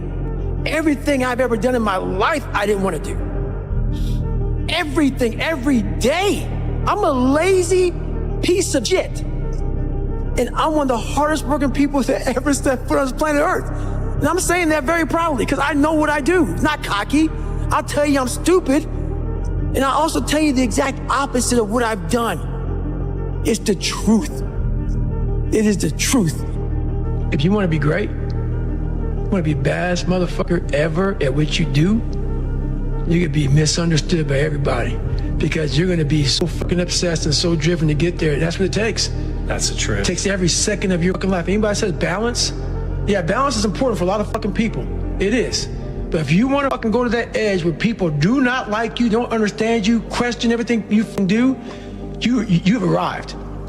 When you are misunderstood to the point where fucking people think you're psycho and you're nuts and you're this and that, why are you in the fucking gym at 1 o'clock in the fucking morning? You just got to doing an op for fucking 13, 14 hours at the Ranger School, man, at the gym. What's wrong? You will never understand. what is wrong with me. And that's why I'm so fucking glad you don't, because I'm in the right fucking spot. When people don't understand you anymore, you're in that spot of obsession and drive where people are like, what the fuck? What if you can't run? Give a fuck. It was never about running. Why do you think I run? It's the worst thing. I hate doing it more than anything. But don't be mad. When you're laying there in your bed and you're in the hospital and you're 70, 80, 90 years old, you're thinking, yeah, I feel like I didn't fuck something. Because you did. You didn't do it. You didn't do shit. You may have lived a great life, man, but you're always gonna feel empty inside. I don't feel empty. So call me what you want. There's not one empty bone in my fucking body. There is no fucking life hack. To grow that thing, how do you grow it? Do it, and do it, and do it, and do it. That's the hack. The hack is gonna fuck up. And that's what I realized. That's what I realized. Life, that's why I wanted to come on here today. I didn't want to come on here and talk about no fucking passion and purpose and how to get the fuck out of bed, how to hit a fucking alarm clock, and all this catchphrase bullshit. Because that wasn't how I lived. That wasn't how I lived. I woke up like every human being does and goes, fuck, man, I'm a fucking piece of shit today. How the hell is this gonna work out for me? And you fight that. And you fight that. You don't override it. No override button. It's the conversation in your fucking, like, in your head. So how do you do that? We don't have enough of these conversations about the real conversation that every human being is having. And they have no idea how to get out of it. They do. Every fucking day I wake up and I don't want to do some fucking shit. I'm like, okay, man, do you want to be a bitch today? Do you want to feel like a little bitch? Do you want to walk around all day knowing that you could, but you didn't? You have to learn how to get up and do shit when you ain't got no fucking 5K, no 10K, nothing. Nothing exists. Your life fucking sucks. You're in the fucking dungeon. But guess what? I'm still going to get it. Pretty soon you win. Pretty soon you'll fucking win. If you have the courage and the heart and the dedication and the mindset about everybody can go fuck themselves. I know what I know. I've listened to myself enough to know I know what I know. None of you can hear what I'm hearing. And that's what people don't do enough of. They don't listen to their journey. They listen to everybody else's shit. You wake up on a morning, it's cold, it's wet, it's dark, you've got no cartilage in your knee. Keep talking. You've got these problems, right? I need you to keep talking about what you were just saying. That brings joy to my life right there. Why? Because I know there's so many people that have the ability and just refuse to get off that couch. Refuse to study a few more hours. Refuse to go deeper, to go further. And that's where I gain the advantage. It's so easy to be great nowadays, my friend, because most people are weak. Most people don't want to go to that extra mile. Most people don't want to find that extra because it sucks. It's miserable. It's lonely. Now fucking thriving and shit. That's the only place to be. Most of us fail in life because we're afraid of what everyone around you is thinking. That's 100% truth. So we live by the narrative of other people. When I first called a recruiter to be a Navy SEAL and I was 297 pounds, the first recruiter looked at me and said, "You're not going to be able to make this, man." So what he was doing was he was projecting his energy on me. He knew he couldn't be a fucking Navy SEAL. So God helped this black guy, because I was only the 36th African American to make it through in over 70 years. How's this black fat guy going to make it through in my ass? He wouldn't even want to try. So he's projecting it. So a lot of us who are negative people, all we do is project how we feel on other people. So what happens is that there's a lot of negative people walking around the planet Earth who are afraid to try. Because a lot of people are very negative in this world. You have to struggle. You have to struggle. The bigger the struggle, the bigger the peace. The bigger the suffering, the more peace. What we talked about earlier, there's no fucking finish line. It doesn't exist. You know what's funny about that? Is I have people now, so when I was in the worst part of my life, those people want to bring you back in. Those people, like you can see who you hang out with, like when you're in your worst. And when you're trying to get better, what makes it hard to get better is that you are hanging around people who, like, let's say you are an alcoholic. You hang around people who drink. And let's say you want to stop drinking. Those people want to bring you back in. Like I used to be this guy who wasn't worth anything. Now those people who are still there, 16, 17, 18, 30 years ago, they're trying to get you back there. So the hardest part, you got to see who you're hanging out with, man. You got to hang out with the people who you want to be like the most. Yeah, people will definitely drag you down. They'll drag you down. And especially if you're around someone who makes a lot of excuses and they're always failing. Those is just like they're the opposite of inspiration. They're like a vacuum. 100%. It's sucking it out of you. Why are you doing that today, man? Yeah. Why are you getting up again so early? Why are you doing this? Why are you doing this? The people you hang around with will suck the fucking life out of you. Yeah. Sometimes you just gotta be alone, man. Get your shit in. And then there's also people that you're going to be around that are always failing and they're always fucking up and then they're always coming to you to try to get you to help them. Exactly. They become a giant burden. Yes. They never look in the mirror and get their own shit together. And they're always looking for external help. That's right. Always looking for external help. People don't want to go in deep, man. All the answers are inside of you. It's a very primitive way. How this book is written, it's primitive. It's very barbarian. It's how we all think. It's how man once walked the earth. And then we get all soft and all this computers and shit. We start going away from the most powerful thing we have is our fucking brain. It's our mind. And we don't use it anymore. So, it's like everything has to be so quick. There's no dopamine. There's no dopamine in there at 300 pounds. You got nothing. Your hormones are shot. You have to envision something that is more powerful than you. Something has to get you out of bed. And you have to create it. It has to be false. Because you're not it. You're a fat piece of shit. Just shut up and let me enjoy this pain. And no, this fucking really sucks. This is real, dude. This is real. At the end of the day, when I was losing the weight, I had to miserably wake up every morning in the cold. I was miserable. This is your new life. Take it or leave it. There's no happiness about it. There's no peace behind it. It sucks. It just fucking sucks. Your mind isn't ready. Your mind's not prepared. You've been studying, you've been training, you've been working out, but your mind's not prepared. Story for you. When I was 19 years old, I was going through the Air Force trying to be a pararescueman. I was doing push-ups, sit-ups, swimming. I was doing all this shit, knocking it out of the park. One of the best in the class. But the second an obstacle got in my way, I wasn't prepared for it mentally.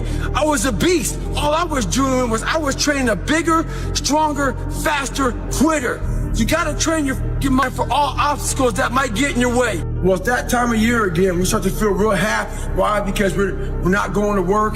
If you believe in Santa Claus and you celebrate Christmas, you're looking forward to Santa Claus coming down the chimney giving you some presents. It's a real good time of year. So in that good time of year, we start to feel real good about ourselves. So I start to feel great. So we start making promises to ourselves about, hey, I'm gonna lose some weight.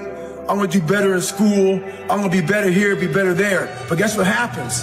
The real Merry Christmas happens when all of that noise is gone, it's quiet, and it's you against you, and now all those endorphins are gone. And I promise you made about getting up early and getting after it to go lose weight, study harder, guess what? It's a lot harder now. That repetition becomes a lot harder now. So a lot of us can't do things on our own. So find somebody in your life. So when you throw that towel in, they throw that motherfucker back at you and say you're not done yet. Stay true to yourself, stay hard. Pain is just a feeling. You see it's happiness? Why? Because it sucks. That's why I'm so happy right now. I'm kind of happy, but I was hoping to be a lot worse. I'm gonna do a nice little run today. And no, I'm not thinking it's warm and 70. I like to live in reality. It sucks. It's about 7 inches of snow, and I'm extremely ecstatic right now. Never forget to train your mind. In life, a lot of us work our ass off, trying to get to a better place, a place that makes us feel better about ourselves. Some people want to do ultra races. They're starting to PR during training. Some people want to be a lawyer or a medical student. So they're taking these practice tests, and they're crushing the practice tests. But guess what happens? Once you get to the actual event, your mind isn't ready. Your mind's not prepared. You've been studying, you've been training, you've been working out, but your mind's not prepared. You gotta train your mind for all obstacles that might get in your way. Stay hard. If you wanna be great, you wanna be the baddest motherfucker ever at what you do, you're gonna be misunderstood by everybody because you're gonna be so fucking obsessed and so driven to get there. That's what it takes. That's the truth. It takes every second of your fucking life. Anybody says balance, Yeah, balance is important for a lot of fucking people. It is. But if you want to fucking go to that edge where people do not like you, don't understand you, question everything you can do, you've arrived. You just can't read about it. You can't sit back and be a theorist. You have to be a fucking practitioner. At the end of the day, I ask myself one question: can I take one more step? And usually the answer is yes. So if you can answer that question and not take another step, that is real failure. That is real quitting. So a lot of people can take one more step, but they choose not to. I don't know if you can take 2 steps. You got to answer that question after you take the first step. But I can always take one more step. So if I choose not to, that's on me. And I got to live with that. Are you happy? What's wrong with you? I'm driven. I'm obsessed. And that's what you see. Failure is the ultimate thing, man. I failed so many times before. That's why I don't look at failure anymore as failure. I look at it as my first, second, and third attempt. How are you gonna feel, man, when you accomplish this goal coming from that shit? Coming from the fucking hell you came from. A lot of people start from a good starting point. They have a good foundation. What if you can surpass all of these motherfuckers? What if everybody who was fucking way up here started up here, and you started with no legs. You had to grow fucking legs to even start walking, and then crawling, and then running. And then you start passing people with all this given to them. I had to use all this negative shit that was making me weak and horrible as a person. I had to use this as the power that now fueled me. I had to flip it on its head and say, hold up. This might be exactly what I need. For me, I made a decision. And my decision was to be the best person I could. And I basically, a lot of mornings I wake up and say, fuck your feelings. And that doesn't mean like, don't take it literally, fuck your feelings. But sometimes you have to go beyond what you're feeling. And my knees were fucked, but guess what? I wanted to run. I have to change because I can't stay here. I can't, I looked at myself in the mirror and I was defeated. I go, look at myself. I'm like, who am I? But guess what happens? That alarm clock goes off at 4 a.m. to train. I don't want to be a SEAL today. Or I don't want to be whatever today. I'll start tomorrow. You hate me because you're probably in the bed right now. You're probably an underachiever. You're probably somebody who doesn't want to do anything with your life. So I make you question everything about yourself.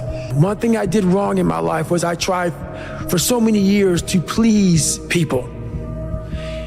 And I did it at the expense of myself. I was leaving a lot in the tank. And when you do that, you stop living. And you will live exactly the way you live now, questioning who you are, wondering what is possible, wondering what you are capable of doing. That's how that looks. Or you can be me, which, am I happy? I don't know. Never really thought about it. Don't really care about it. Because all I really cared about was when I looked in that fucking mirror, I saw a piece of shit. Happiness wasn't on the mirror at 16. Or when I was 300 pounds. It wasn't like, oh, I'm looking for happiness. No, I'm looking at myself in the mirror and say, all right, motherfucker, you did it again today. I had to stop thinking normal. I had to stop thinking normal. I can no longer be a common man walking around doing common things. But no one taught me this stuff. It wasn't like I had, I paid a trainer to come train me. Jenny Craig didn't come down and miracle my ass. None of this happened. It was on me. I became obsessed. I became obsessed with being the baddest motherfucker that God ever created. Am I that? I don't care. I believe it. And I was trying to tell him, once you become obsessed with something, obsessed, it's okay to be unbalanced for a while. It's okay. Don't be all this stuff people say, you gotta be balanced. To be the best in the world at what you do, it's not about being a Navy SEAL, people. The best at what you do, you have to be unbalanced to find every bit of fucking energy and strength that you have to pull it off. Whenever you think you can't, the confidence comes from the thing that you built. You must build belief. You must build confidence. It can't be like, hey, I'm gonna go knock that shit out. You gotta look over here and say, I can knock that shit out. It's belief, and it's built on what you put in to yourself. I had to miserably wake up every morning in the cold, because it was Indiana, November when it started. I was miserable. This is your new life. Take it or leave it. There's no happiness about it. There's no peace behind it. It sucks. You gotta live with that. And I lived with it for a lot of years. And so I sat back and said, okay, all right, I know what this takes. And when you sit back, as fucked up as I was, and I had a laundry list, a table like this of what I have to do to become just a human being, I understand that guy. I understand exactly where you're coming from. That is your personal opinion, and I totally get that. But there's very few people in this world who want to do a job like that. And it takes a different kind of mindset. Is it tear gas appropriate? I don't know. How hard that training is, I don't expect anybody to understand it, but 1%. But the loud voices of this world are the 99% who don't understand exactly what you have to do. I became the most obsessed person on the planet Earth. And I was basically, I had to invent a guy that didn't exist. The mind controls everything. So what I realized was that when I was growing up and I was 300 pounds and I got all fat and I got all insecure, I realized that my mind kept taking me in this direction. When things got uncomfortable for me, when I was facing my insecurities, I was facing my fears, my mind said, oh no, we have the tactical advantage. We need to get you, separate you from this feeling over here. Life's all about feelings. We want the happy feeling. We don't want that feeling of this sucks. Why am I here? And you don't have any, so you can't answer those questions, so you leave. I started realizing that if in that moment, you can answer those fucked up questions, and you are now in charge of your brain versus your brain ruling you, that's where all that stuff comes from. So the 40% rule is all of that. You get to 40%, your brain says, we're done. Let's roll, man. This is starting to get painful. This is uncomfortable. So you sit down. You have to figure out ways, and everybody's different. That's how the book kind of talks about, like we all have these things about, 5 steps to this and 4 steps to this. It's a lot more than that. That's all bullshit. It's a practice that you have to, it's a habit. So if you know that at 40%, I'm feeling pain. At 40%, I'm feeling pain. That's where the 40% rule kicks in. Now it starts. Okay, I'm feeling pain. My mind's saying all this shit to me. It's saying, get out of here, run, flee. The fight or flight kicks in. Okay, we're done. We're not good enough. It starts telling you all these things. You start to believe it because the mind controls all. This is the time where you have to gain control back of your mind. It's okay, let me see if I can go 45%. And once you start giving yourself more and more hope and start realizing, okay, the mind starts to be, okay, what are you doing? We're supposed to be going right and you're going left. You start then controlling your mind. Start finding more in yourself. And then it goes from 40% to a lot further than that. But that's the start of it though. Get to the spot where your mind is saying stop. Wherever that is, you gotta get there first. And then that's when that shit starts to work for you. I don't look at anything as failure. Because when you're going to try to do something, not trying is failure. That's not some after school special shit. But when you're able to go out there is no failure. It's attempts. Because when you're trying to do something that's bigger than you, whatever you are, whoever you are, if you're paralyzed, you're trying to walk one step and you didn't fail, motherfucker. That's your first attempt. If that's your biggest thing, that's how your mindset needs to go into everything. So I don't look at it as failure is a big word like that gets people down and shit. We give so much power to words. I don't. No one's gonna miracle me to be somebody special. Everybody that called me near, my dad, my mom, all my situations were on me now. It's solely on me. In 2013, people wanted me to write my book. I did it in 2018. It took 5 years. And the reason why I didn't do it, I sat at a table and Jennifer was there. This before she started working for me. I started dating or whatever. And all these people were there. And they're like, man, you gotta go on social media.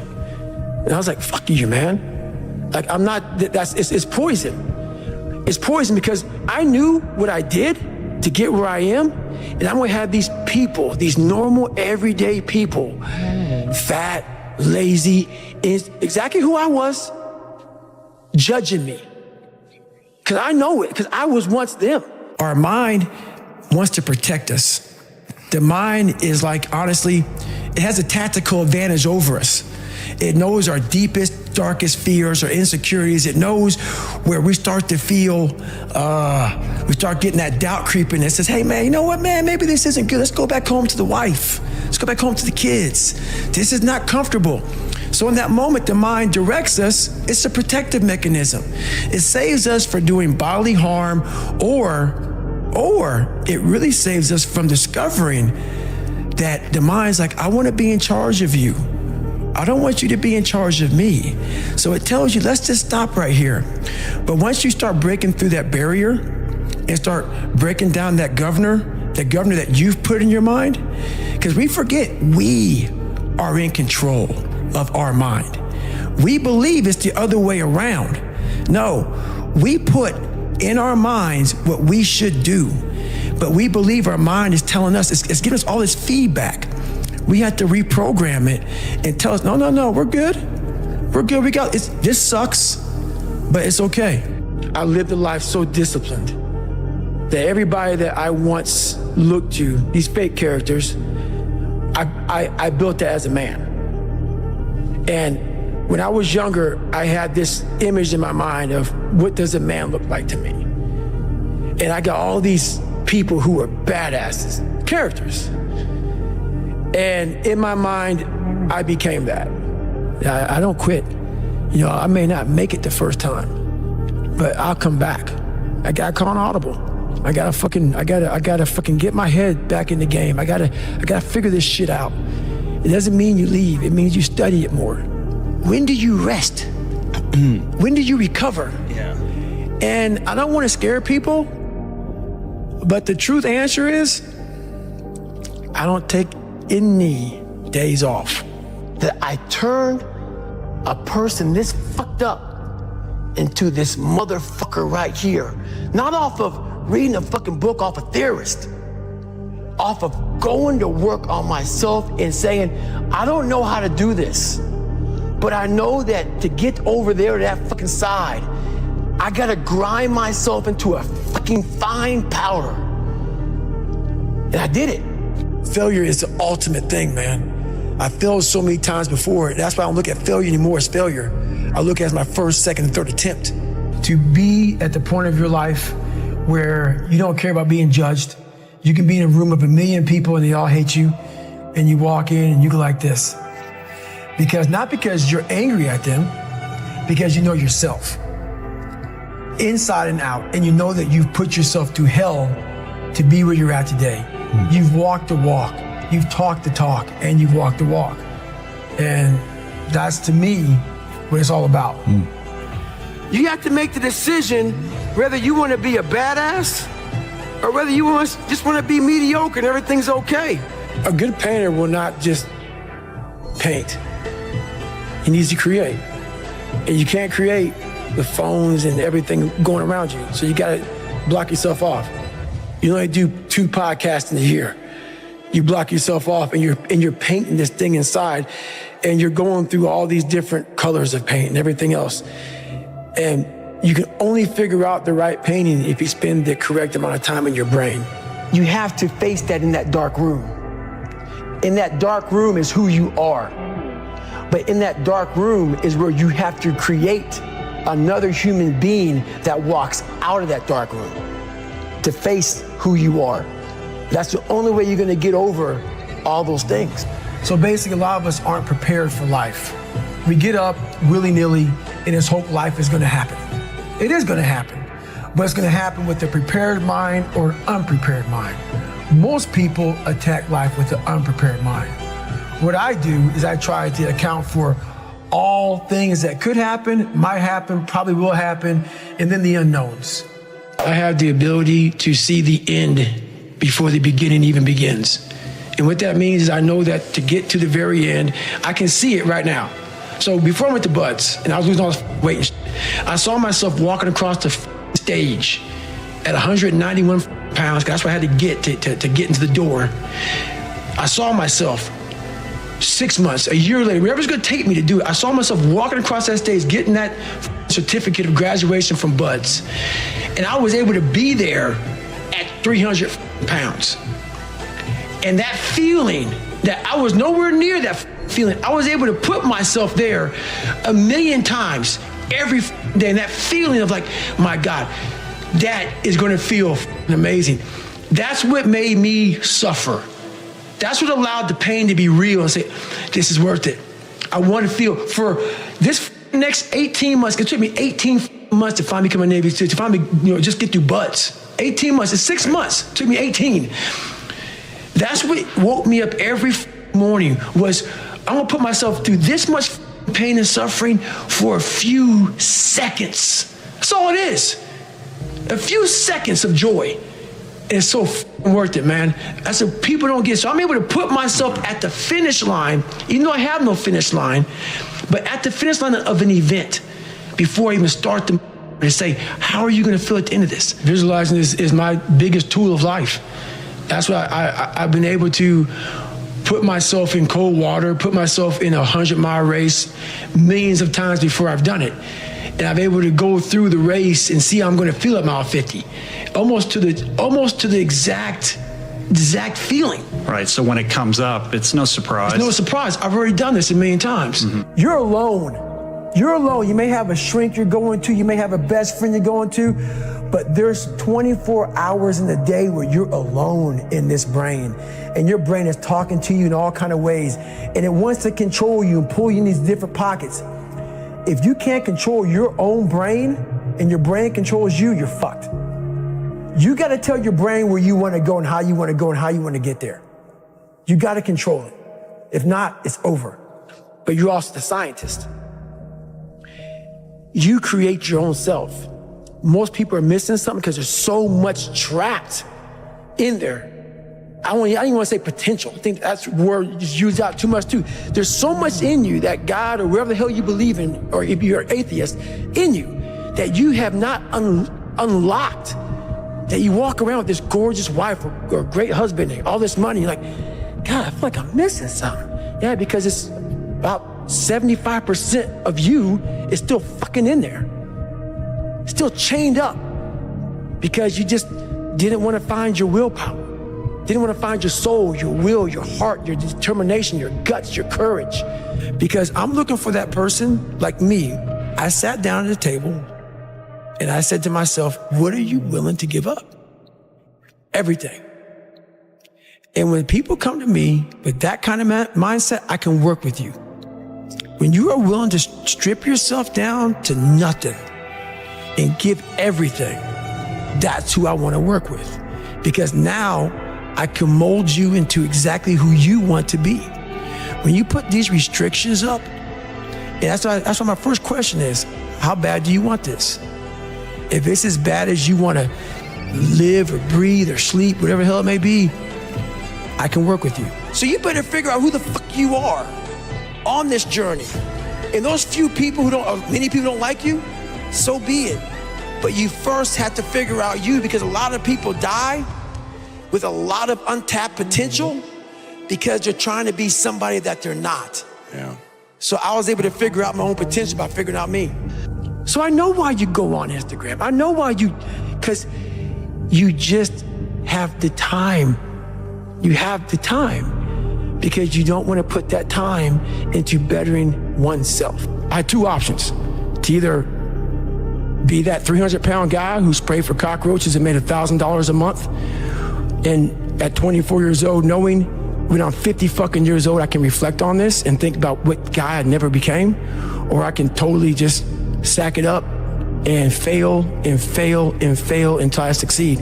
Let me teach you the real life, how it really is. The reason why you're a loser, and the reason why you're not fucking making it, and the reason why you're trying to go through all these, I go to all these fucking conventions, speak all the fucking time. I look in the fucking audience and these people sign up fucking every year to go to a convention, thinking they're gonna learn something fucking different. No, you're lazy. You know exactly what to do. Because even me, in my state of I can't read and write. I knew exactly what to do. It just sucks doing it. It sucks to do it. It sucks to wake up every morning of your life and say, God, man, I'm not smart. So guess what I gotta do? I gotta study the same shit that I got one of the highest scores in the nation on, and do it again, do it again, do it again. It's not just there. It's not just there permanently for me.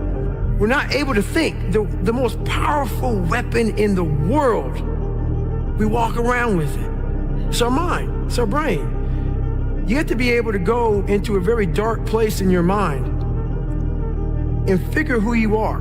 Go back to what you want to do. What's your purpose? We can't figure our purpose out or why we're here or why we're even born or whatever because it's so loud in our mind. We don't have any quiet time with ourselves to sit back and say, what do I really want?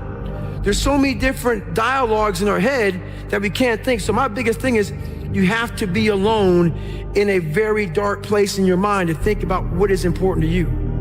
You can fucking achieve the absolute impossible. You don't need great parents. You don't need like a private school. You don't need to have this humongous GPA and all this other shit.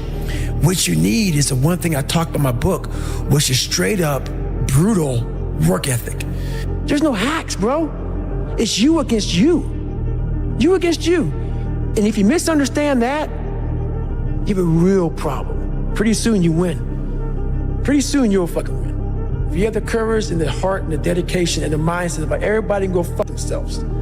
I know what I know. I've listened to myself enough to know I know what I know. In the battle you find peace. When you go to war with yourself, you find a lot of peace. It's because you know exactly who you are. And that is where the peace is really found for me. It's so easy to be great nowadays, my friend, because most people are weak. Most people don't want to go to that extra mile. Most people don't want to find that extra because it sucks. Every day I walk this earth and I see average all over the fucking place. Know that if you have big goals and big dreams, along the way, failure is going to happen. So how fast do you get up from that? And you got to teach yourself that. It's time to get back to work. Stop hearing yourself talk. Get off the podcast. Don't be on social media too much. Cut out all the fucking noise. Get back to the mental lab. When you really sit back at your life and you are in that dark room and you're looking at where you started from and you tell yourself, God, dog, man, my mom is this way. My soon-to-be stepdad got murdered. My dad beat the shit out of me. I can't read and write to save my soul. I've lied about it to everybody. I've cheated on all these tests. My God, man. And then you put a goal in your mind. How are you gonna feel, man, when you accomplish this goal coming from that shit? Coming from the hell you came from. A lot of people start from a good starting point. They have a good foundation. What if you can surpass all of these? What if everybody who was way up here started up here, and you started with no legs. You had to grow legs to even start walking, and then crawling, and then running, and then you start passing people and all this given to them. I had to use all this negative shit that was making me weak and horrible as a person. I had to use this as the power that now fueled me. I had to flip it on its head and say, hold up. This might be exactly what I need. The darkness is exactly what I need. It's how you look at your situation. And I was looking at it all up. 2 heart surgeries, multiple knee surgeries, and after every knee surgery, they say you're not gonna run again. And I'm fine with that. There's no running up here, bro. None. This was what it was all about. That's what they lost. What if you can't run? Give a fuck. It was never about running. Why do you think I run? It's the worst thing. I hate doing it more than anything. Hence the willpower. Right. Your anterior mid-cingulate cortex would start to regress if you loved running. Think about it. Every day I wake up, I don't just run a mile, 2 miles. It's the one thing I hate the most to do, and I do it like I love it. 250, 60, 70, 300-mile runs at one time, no sleep. And every step, when I get to think about this, I get to the fucking start line. cussing at Jennifer. Why the fuck am I here? I hate this shit. What is your biggest fear? Why are you paralyzed? What makes you nervous to just go out there and just be who you are and do what you have to do?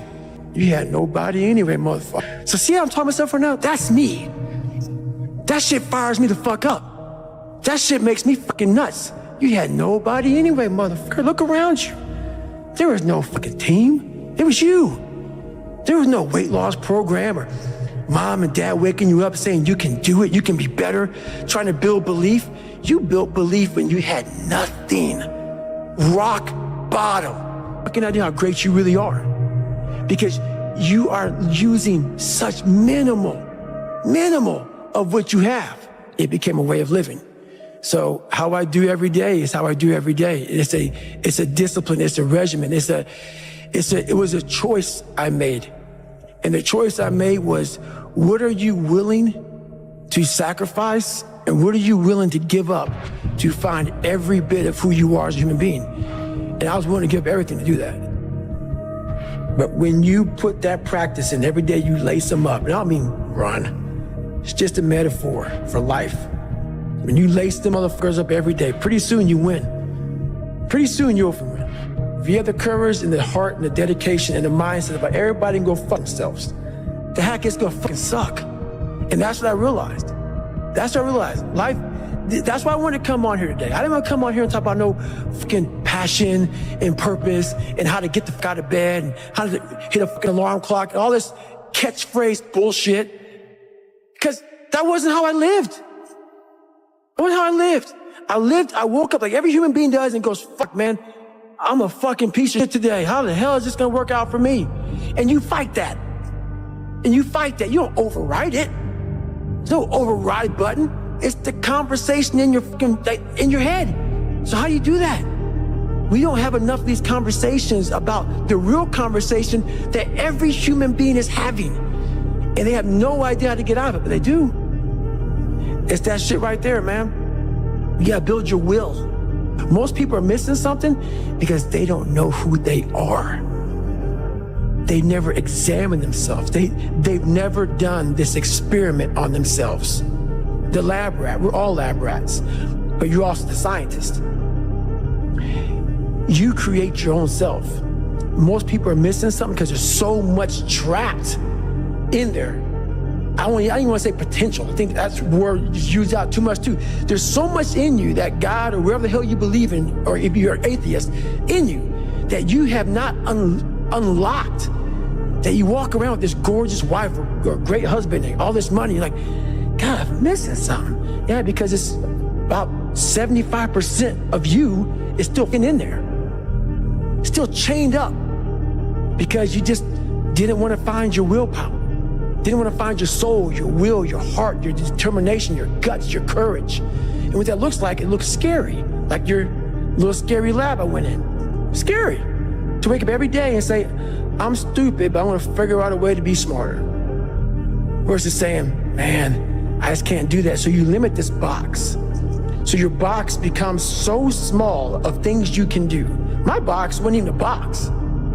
It was a fucking little pinhole. And then, through examining myself, getting some willpower, some courage, it became bigger than this table. But that's what we all do. That's why I wanted to come here today and talk to you about real shit. Why most people don't want to do that, build that willpower, is because it is scary. It unlocks a whole bunch of things about who you are and who you're not. And a lot of people don't want to go down that journey to discover who they are and who they're not. Because it's not a pretty journey. I mean, I've gone down it. It's not like I went down it once.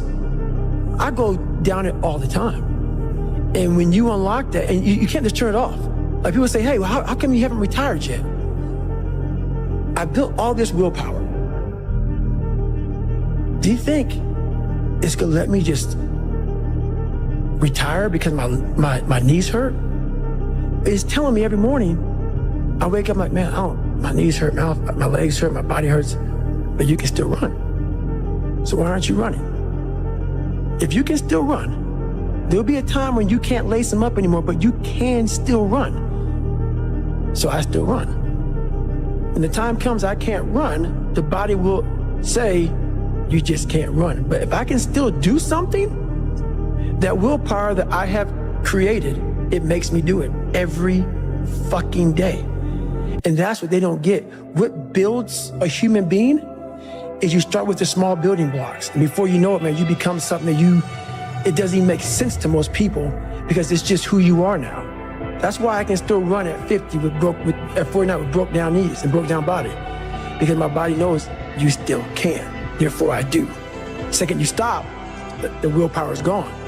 You know why people connect with my book so well? For some reason, God put me in almost every fucked up situation on the planet Earth. So when I talk to people, it's not sugar-coated, because I'm not saying it from, I was 175 pounds my whole life.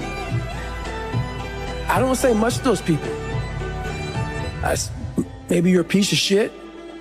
Maybe you want to be nobody. Maybe you're happy exactly where you are in life, because obviously you are.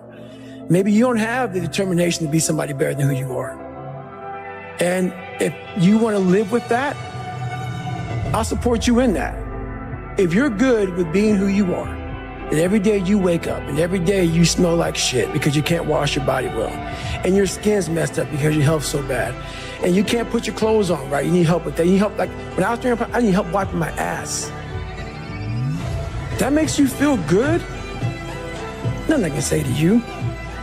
If every day you wake up with this, see, people are haunted, but they obviously like horror films because they keep watching the same fucking movie. I don't like horror films. A lot of people like horror films. So I don't say much to them. I say exactly what I said to you, right there. Because I was once you. I didn't like horror films, so I changed it.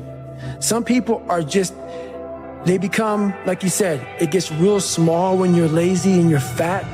Your will, their will is so small that they don't have any, and you can't give it to them.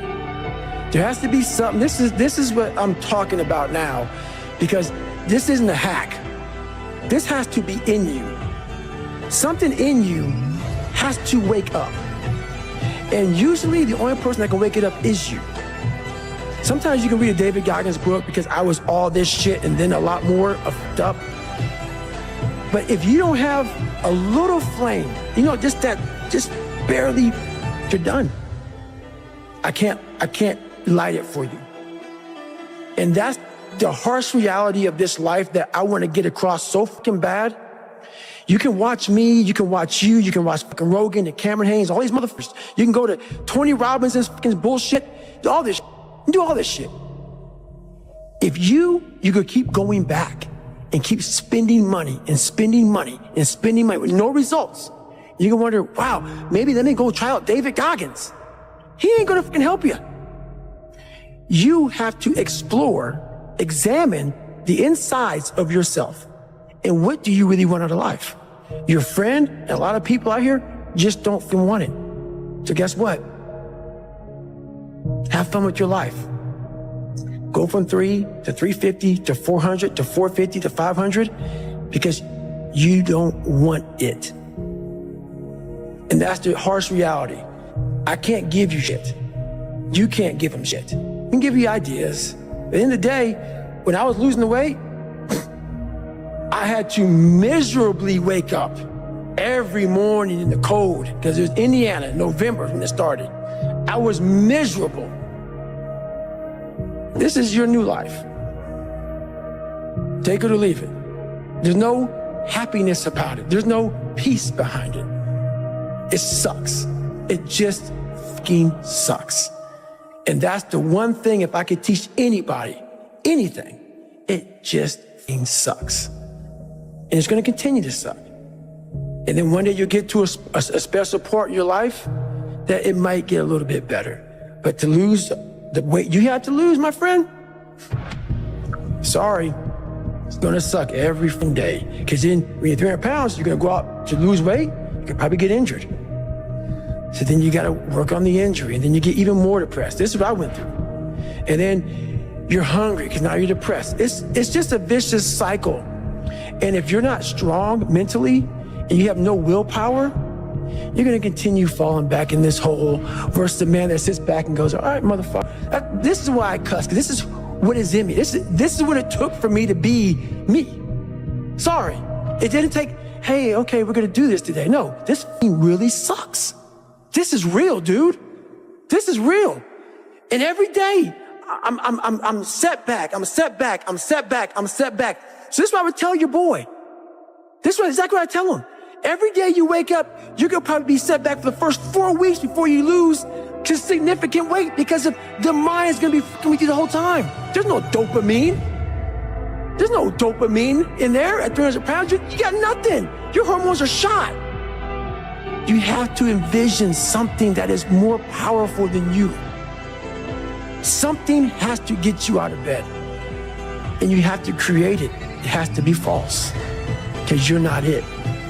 You're a fat piece of shit. And that's the reality of it. So you have to create a false reality to live in that just to get to work on yourself. That's the reality. Because what I've done is in the unseen work, I built Frankenstein. So whenever shit gets nasty, David Goggins goes, you had nobody anyway, motherfucker. So see how I'm talking myself right now? That's me. That shit fires me the fuck up. That shit makes me fucking nuts. You had nobody anyway, motherfucker. Look around you. There was no team. It was you. There was no weight loss program or mom and dad waking you up saying you can do it, you can be better, trying to build belief. You built belief when you had nothing. Rock bottom. You did that. So as times get hard for me, the truth comes out. And my truth is powerful as fuck. It's real. It's tangible. I feel it. It comes out of my brain as I speak about it. I'm reliving every single dark moment of my life to be here. So that is what people don't get. That is what motivates David Goggins, is the unseen work. But everybody needs that pat on the back. They need that training partner. They need that accountability coach. I don't need that shit. And neither do they. But it's what we've trained ourselves to believe that we need. You're not looking at the truth in front of you. The truth in front of you is it sucks. It's painful. It's mind-numbing. And that is the truth. And that's why a lot of people don't like listening to me. Because this is what it takes. Creating another voice and sometimes going at it alone. All the time going at it alone because no one's gonna believe in you. That's that. I had to stop giving up about people. That was the biggest thing. I had to stop caring what people thought about me. I realized that everybody's fucked up. That's the one thing I realized. I walked around and I put these people on a pedestal. Everybody was better than me. So I can't tell you anything about me because you're gonna judge me and I'm gonna feel even worse than what I am. What I realized, once I calmed my mind down and sat back and looked at how jacked up this world is, once you realize that you are not alone, everybody that's talking to you about how jacked up you are, only thing they've done better than you is they've hidden their up world better than you have. That's all they've done. So once I realized that, if you want to sit back, like for instance, there's all these things that are on TV and we have all these news people judging people who fuck up in life. And yeah, they made big mistakes. But that person who is judging you on TV, I guarantee you that news person and say, I'm glad that my shit didn't come out, but I'm going to judge the hell out of you. I know that about people. So if you want to sit back and judge how jacked up I was and how messed up my life was, Merry Christmas, go for it. Have a good time. But I'm smiling at you right now, knowing you have a secret that you're not willing to share. It gives you a lot of power when you're able to go on a podcast this big and say, hey, tell me, I'll tell you anything you want to know. I no longer care. And that is a lot of power in that, to be able to put your life on a billboard for the whole world to see and say, judge it, man. Judge it. Like just me talking about it makes me feel good. And that's another thing about it. When you are willing to talk about how jacked up you are, the strength, that big rock that you carry, it just starts to come off you. It just starts to come off. That's why I do it so often. I'm like, hey man, I'll tell you anything you want to know. I'm tired of being afraid. I'm tired of not telling you shit. I'm tired of lying about how good I'm not. We tend to do the things that are easy. And that is, it builds no mental toughness. It builds no mental hardening. It builds nothing. When you work out, working out is where you can build that the fastest. Because it's a constant, it gives you instant feedback. Yeah, you may not lose the weight you want to real fast, but the discipline it takes, it transfers over to all aspects of your life. It's not, people, man, why are you always working out? Stop looking at it that way. This is the foundation of life. When you look in the mirror, every morning we all look in the mirror to get ready to go to work, to go anywhere. The first thing you see is your reflection. If you don't like what you see in the morning, you lost the war already. It's not about even liking what you see. It's about looking in the mirror and you may start, man, I feel different. That reflection is not everything. It's a feeling you're supposed to get. So you have to, in life, once you leave your house, the war begins.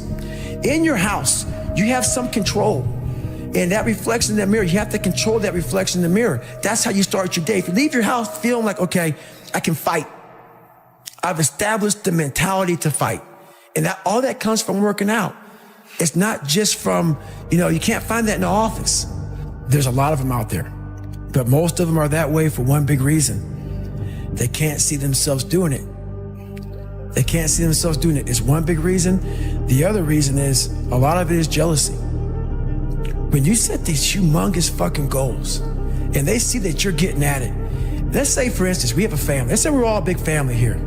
All three of us, all four of us are a big family. And every fucking morning I'm getting up training for a 200-mile run. And you see me get up at 4 o'clock in the morning and all you fuckers are sleeping.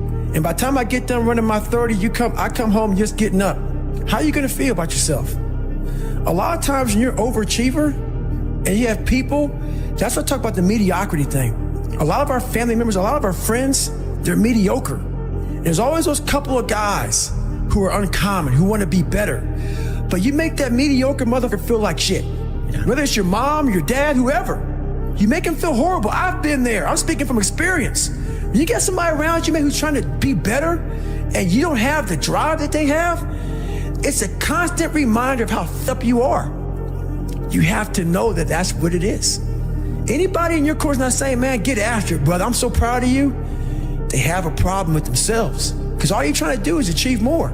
If that's a problem for somebody, you have to look at them and say, man, you really have a problem with yourself, huh?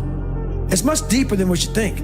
Right. It lies deep in your soul. How I was able to fix myself was I saw how ugly I was towards other people who were great. To me, there was a big difference between being a star and being a champion. Mm-hmm. And champions do what it takes to win every single day, no matter what it is. There's no job that's too big or too small for a champion.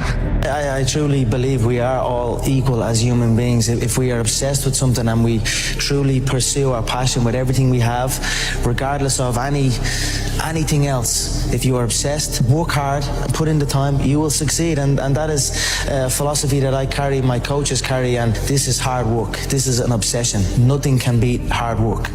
The easiest thing in life is to give up. The hardest thing is to keep going. But we have to. We have to continue to hold on, continue to keep your head up, continuing to march on ahead towards your dream and never losing sight of that. I think that's definitely for sure the most difficult thing is keeping your goal and not being distracted, not giving up. To be successful at anything, the truth is you don't have to be special. You just have to be what most people aren't. Consistent, determined, and willing to work for it. No shortcuts. If you look at all my teammates here tonight, it would be impossible to find better examples of men who embody that work ethic, integrity, purpose, determination, and discipline that it takes to be a champion in life. At the end of every day, you look yourself in the mirror and you ask yourself, did I get better today? If the answer is yes, and you do that for 5 years, 10 years, 15 years, how much better are you going to be? Are you getting better every single day? That's the question. And it's just taking small steps. You don't try to get it all done in one day, in 1 week, in 1 year. It's the process of getting better every day and doing that for a period of years that then create the masterpiece. It's an amazing thing about passion. If you love something, if you have a strong passion for something, you would go to the extreme to try to understand or try to get it. Nothing's ever going to be given to you. Everything's going to be earned. If you don't go out there and put in the work, you don't go out and put in the effort, one, you're not going to get the results. But two, and more importantly, you don't deserve it. You didn't earn it. You have to build a person that can withstand the pressures of whatever they're going to be dealing with in life. And we don't do that. I'm not trying to send a message of run 200 miles, be the best motherfucker in the world, but be tough. You better have a part about you that's tough, a part about you that can break down situations and get better. And break down situations very quickly within some trauma in your life, some devastation in your life, because it's going to come. The devastation, the trauma is going to come, and you can't allow that to become a Jersey barrier. It can't be a Jersey barrier. It has to be something that you can maneuver through very quickly and move forward. That takes a lot of toughness. Like, it's not about being perfect. It's about just every day, one step at a time, trying to be better, trying to do more. And I've got a purpose. And I think a lot of people are struggling to find that purpose, but it's okay. You will find it. Do not give up. Keep getting up, just keep saying those things to yourself and you will eventually find it. Nothing is easy, that's why you always hear my slogan, hard work and dedication. I believe in working hard and I'm going to dedicate myself to whatever I'm involved in. You got to dedicate yourself. Everything that you go through in life is just a learning experience. And I just try to become stronger every day. We're not on this stage just because of talent or ability. We're up here because of 4 a.m. We're up here because of 2-a-days or 5-a-days. We're up here because we had a dream and let nothing stand in our way. If anything tried to bring us down, we used it to make us stronger. We were never satisfied, never finished, will never be retired. My high school English teacher, Mr. Fisk, I actually paid attention one time in class, and she said, he had this beautiful quote, and it read, "Rest at the end, not in the middle." And I took that to heart. I believe there's time for resting at the end, but for me, that time is not now. I'm far from done. My next dream is to be honored one day for inspiring the next generation of athletes to have a dream, sacrifice for it, and never ever rest in the middle. Whenever you're feeling a way about yourself, you look in the mirror and you say, you are the only thing that matter. All the doubters and the naysayers can say everything that they want to say, but they have never stepped inside the arena, so they don't even know what it feels like to have blood, sweat, and tears. Right. So how can they tell you what the hell to do if they've never done it? Right. Yes. At the end of the day, be true, be loyal, be perseverant, and just love yourself, man. King James signing off. When I was young, I was like most of us watching football. And then when I was watching football, I saw when the people were celebrating. And then I was like, oh, I would love this to be me, So that was how I was thinking. If I'm born with it, I don't think I'm born with it. I think I've been working on it a lot, and then it comes natural for me with understanding the game and everything. But I just love the feeling, and that's why I do it. Sometimes you have to sacrifice loved ones in order to be great because they don't understand. And that's okay. They don't understand what it means to, I am getting up every single day at 5 or 6 a.m. And when I get home after everyone leaves the gym, I'm going to take a nap. So now you're sacrificing your loved ones because you're not spending time with them. And when I wake up, I'm probably going to train again. And then I'm going to have dinner. And then I'm going to bed. And I'm going to do that every single day for a long period of time. The lesson I cherish the most is how important it is to love what you do. If you love what you do and it's making you happy, all the hard work and perseverance will pay off. When you know you're truly giving it your all, there's no greater feeling in the world. I once had a guidance counselor tell me that I shouldn't play basketball, that it would never amount to anything for me. And you know what? Much to your surprise, I took that counselor's advice. I took it and I used it to be the best basketball player I could be. His negativity towards me made me stronger. You can't stop people from trying to limit your dreams, but you can stop it from becoming a reality. Your dreams are up to you. You should have small goals, you should have bigger goals, and you should have your biggest goal. If your beginning goal is, I want to be a professional tennis player, write that down. Then you want to say, what do you want to do? Do you want to be a top 50 player? Do you want to be a top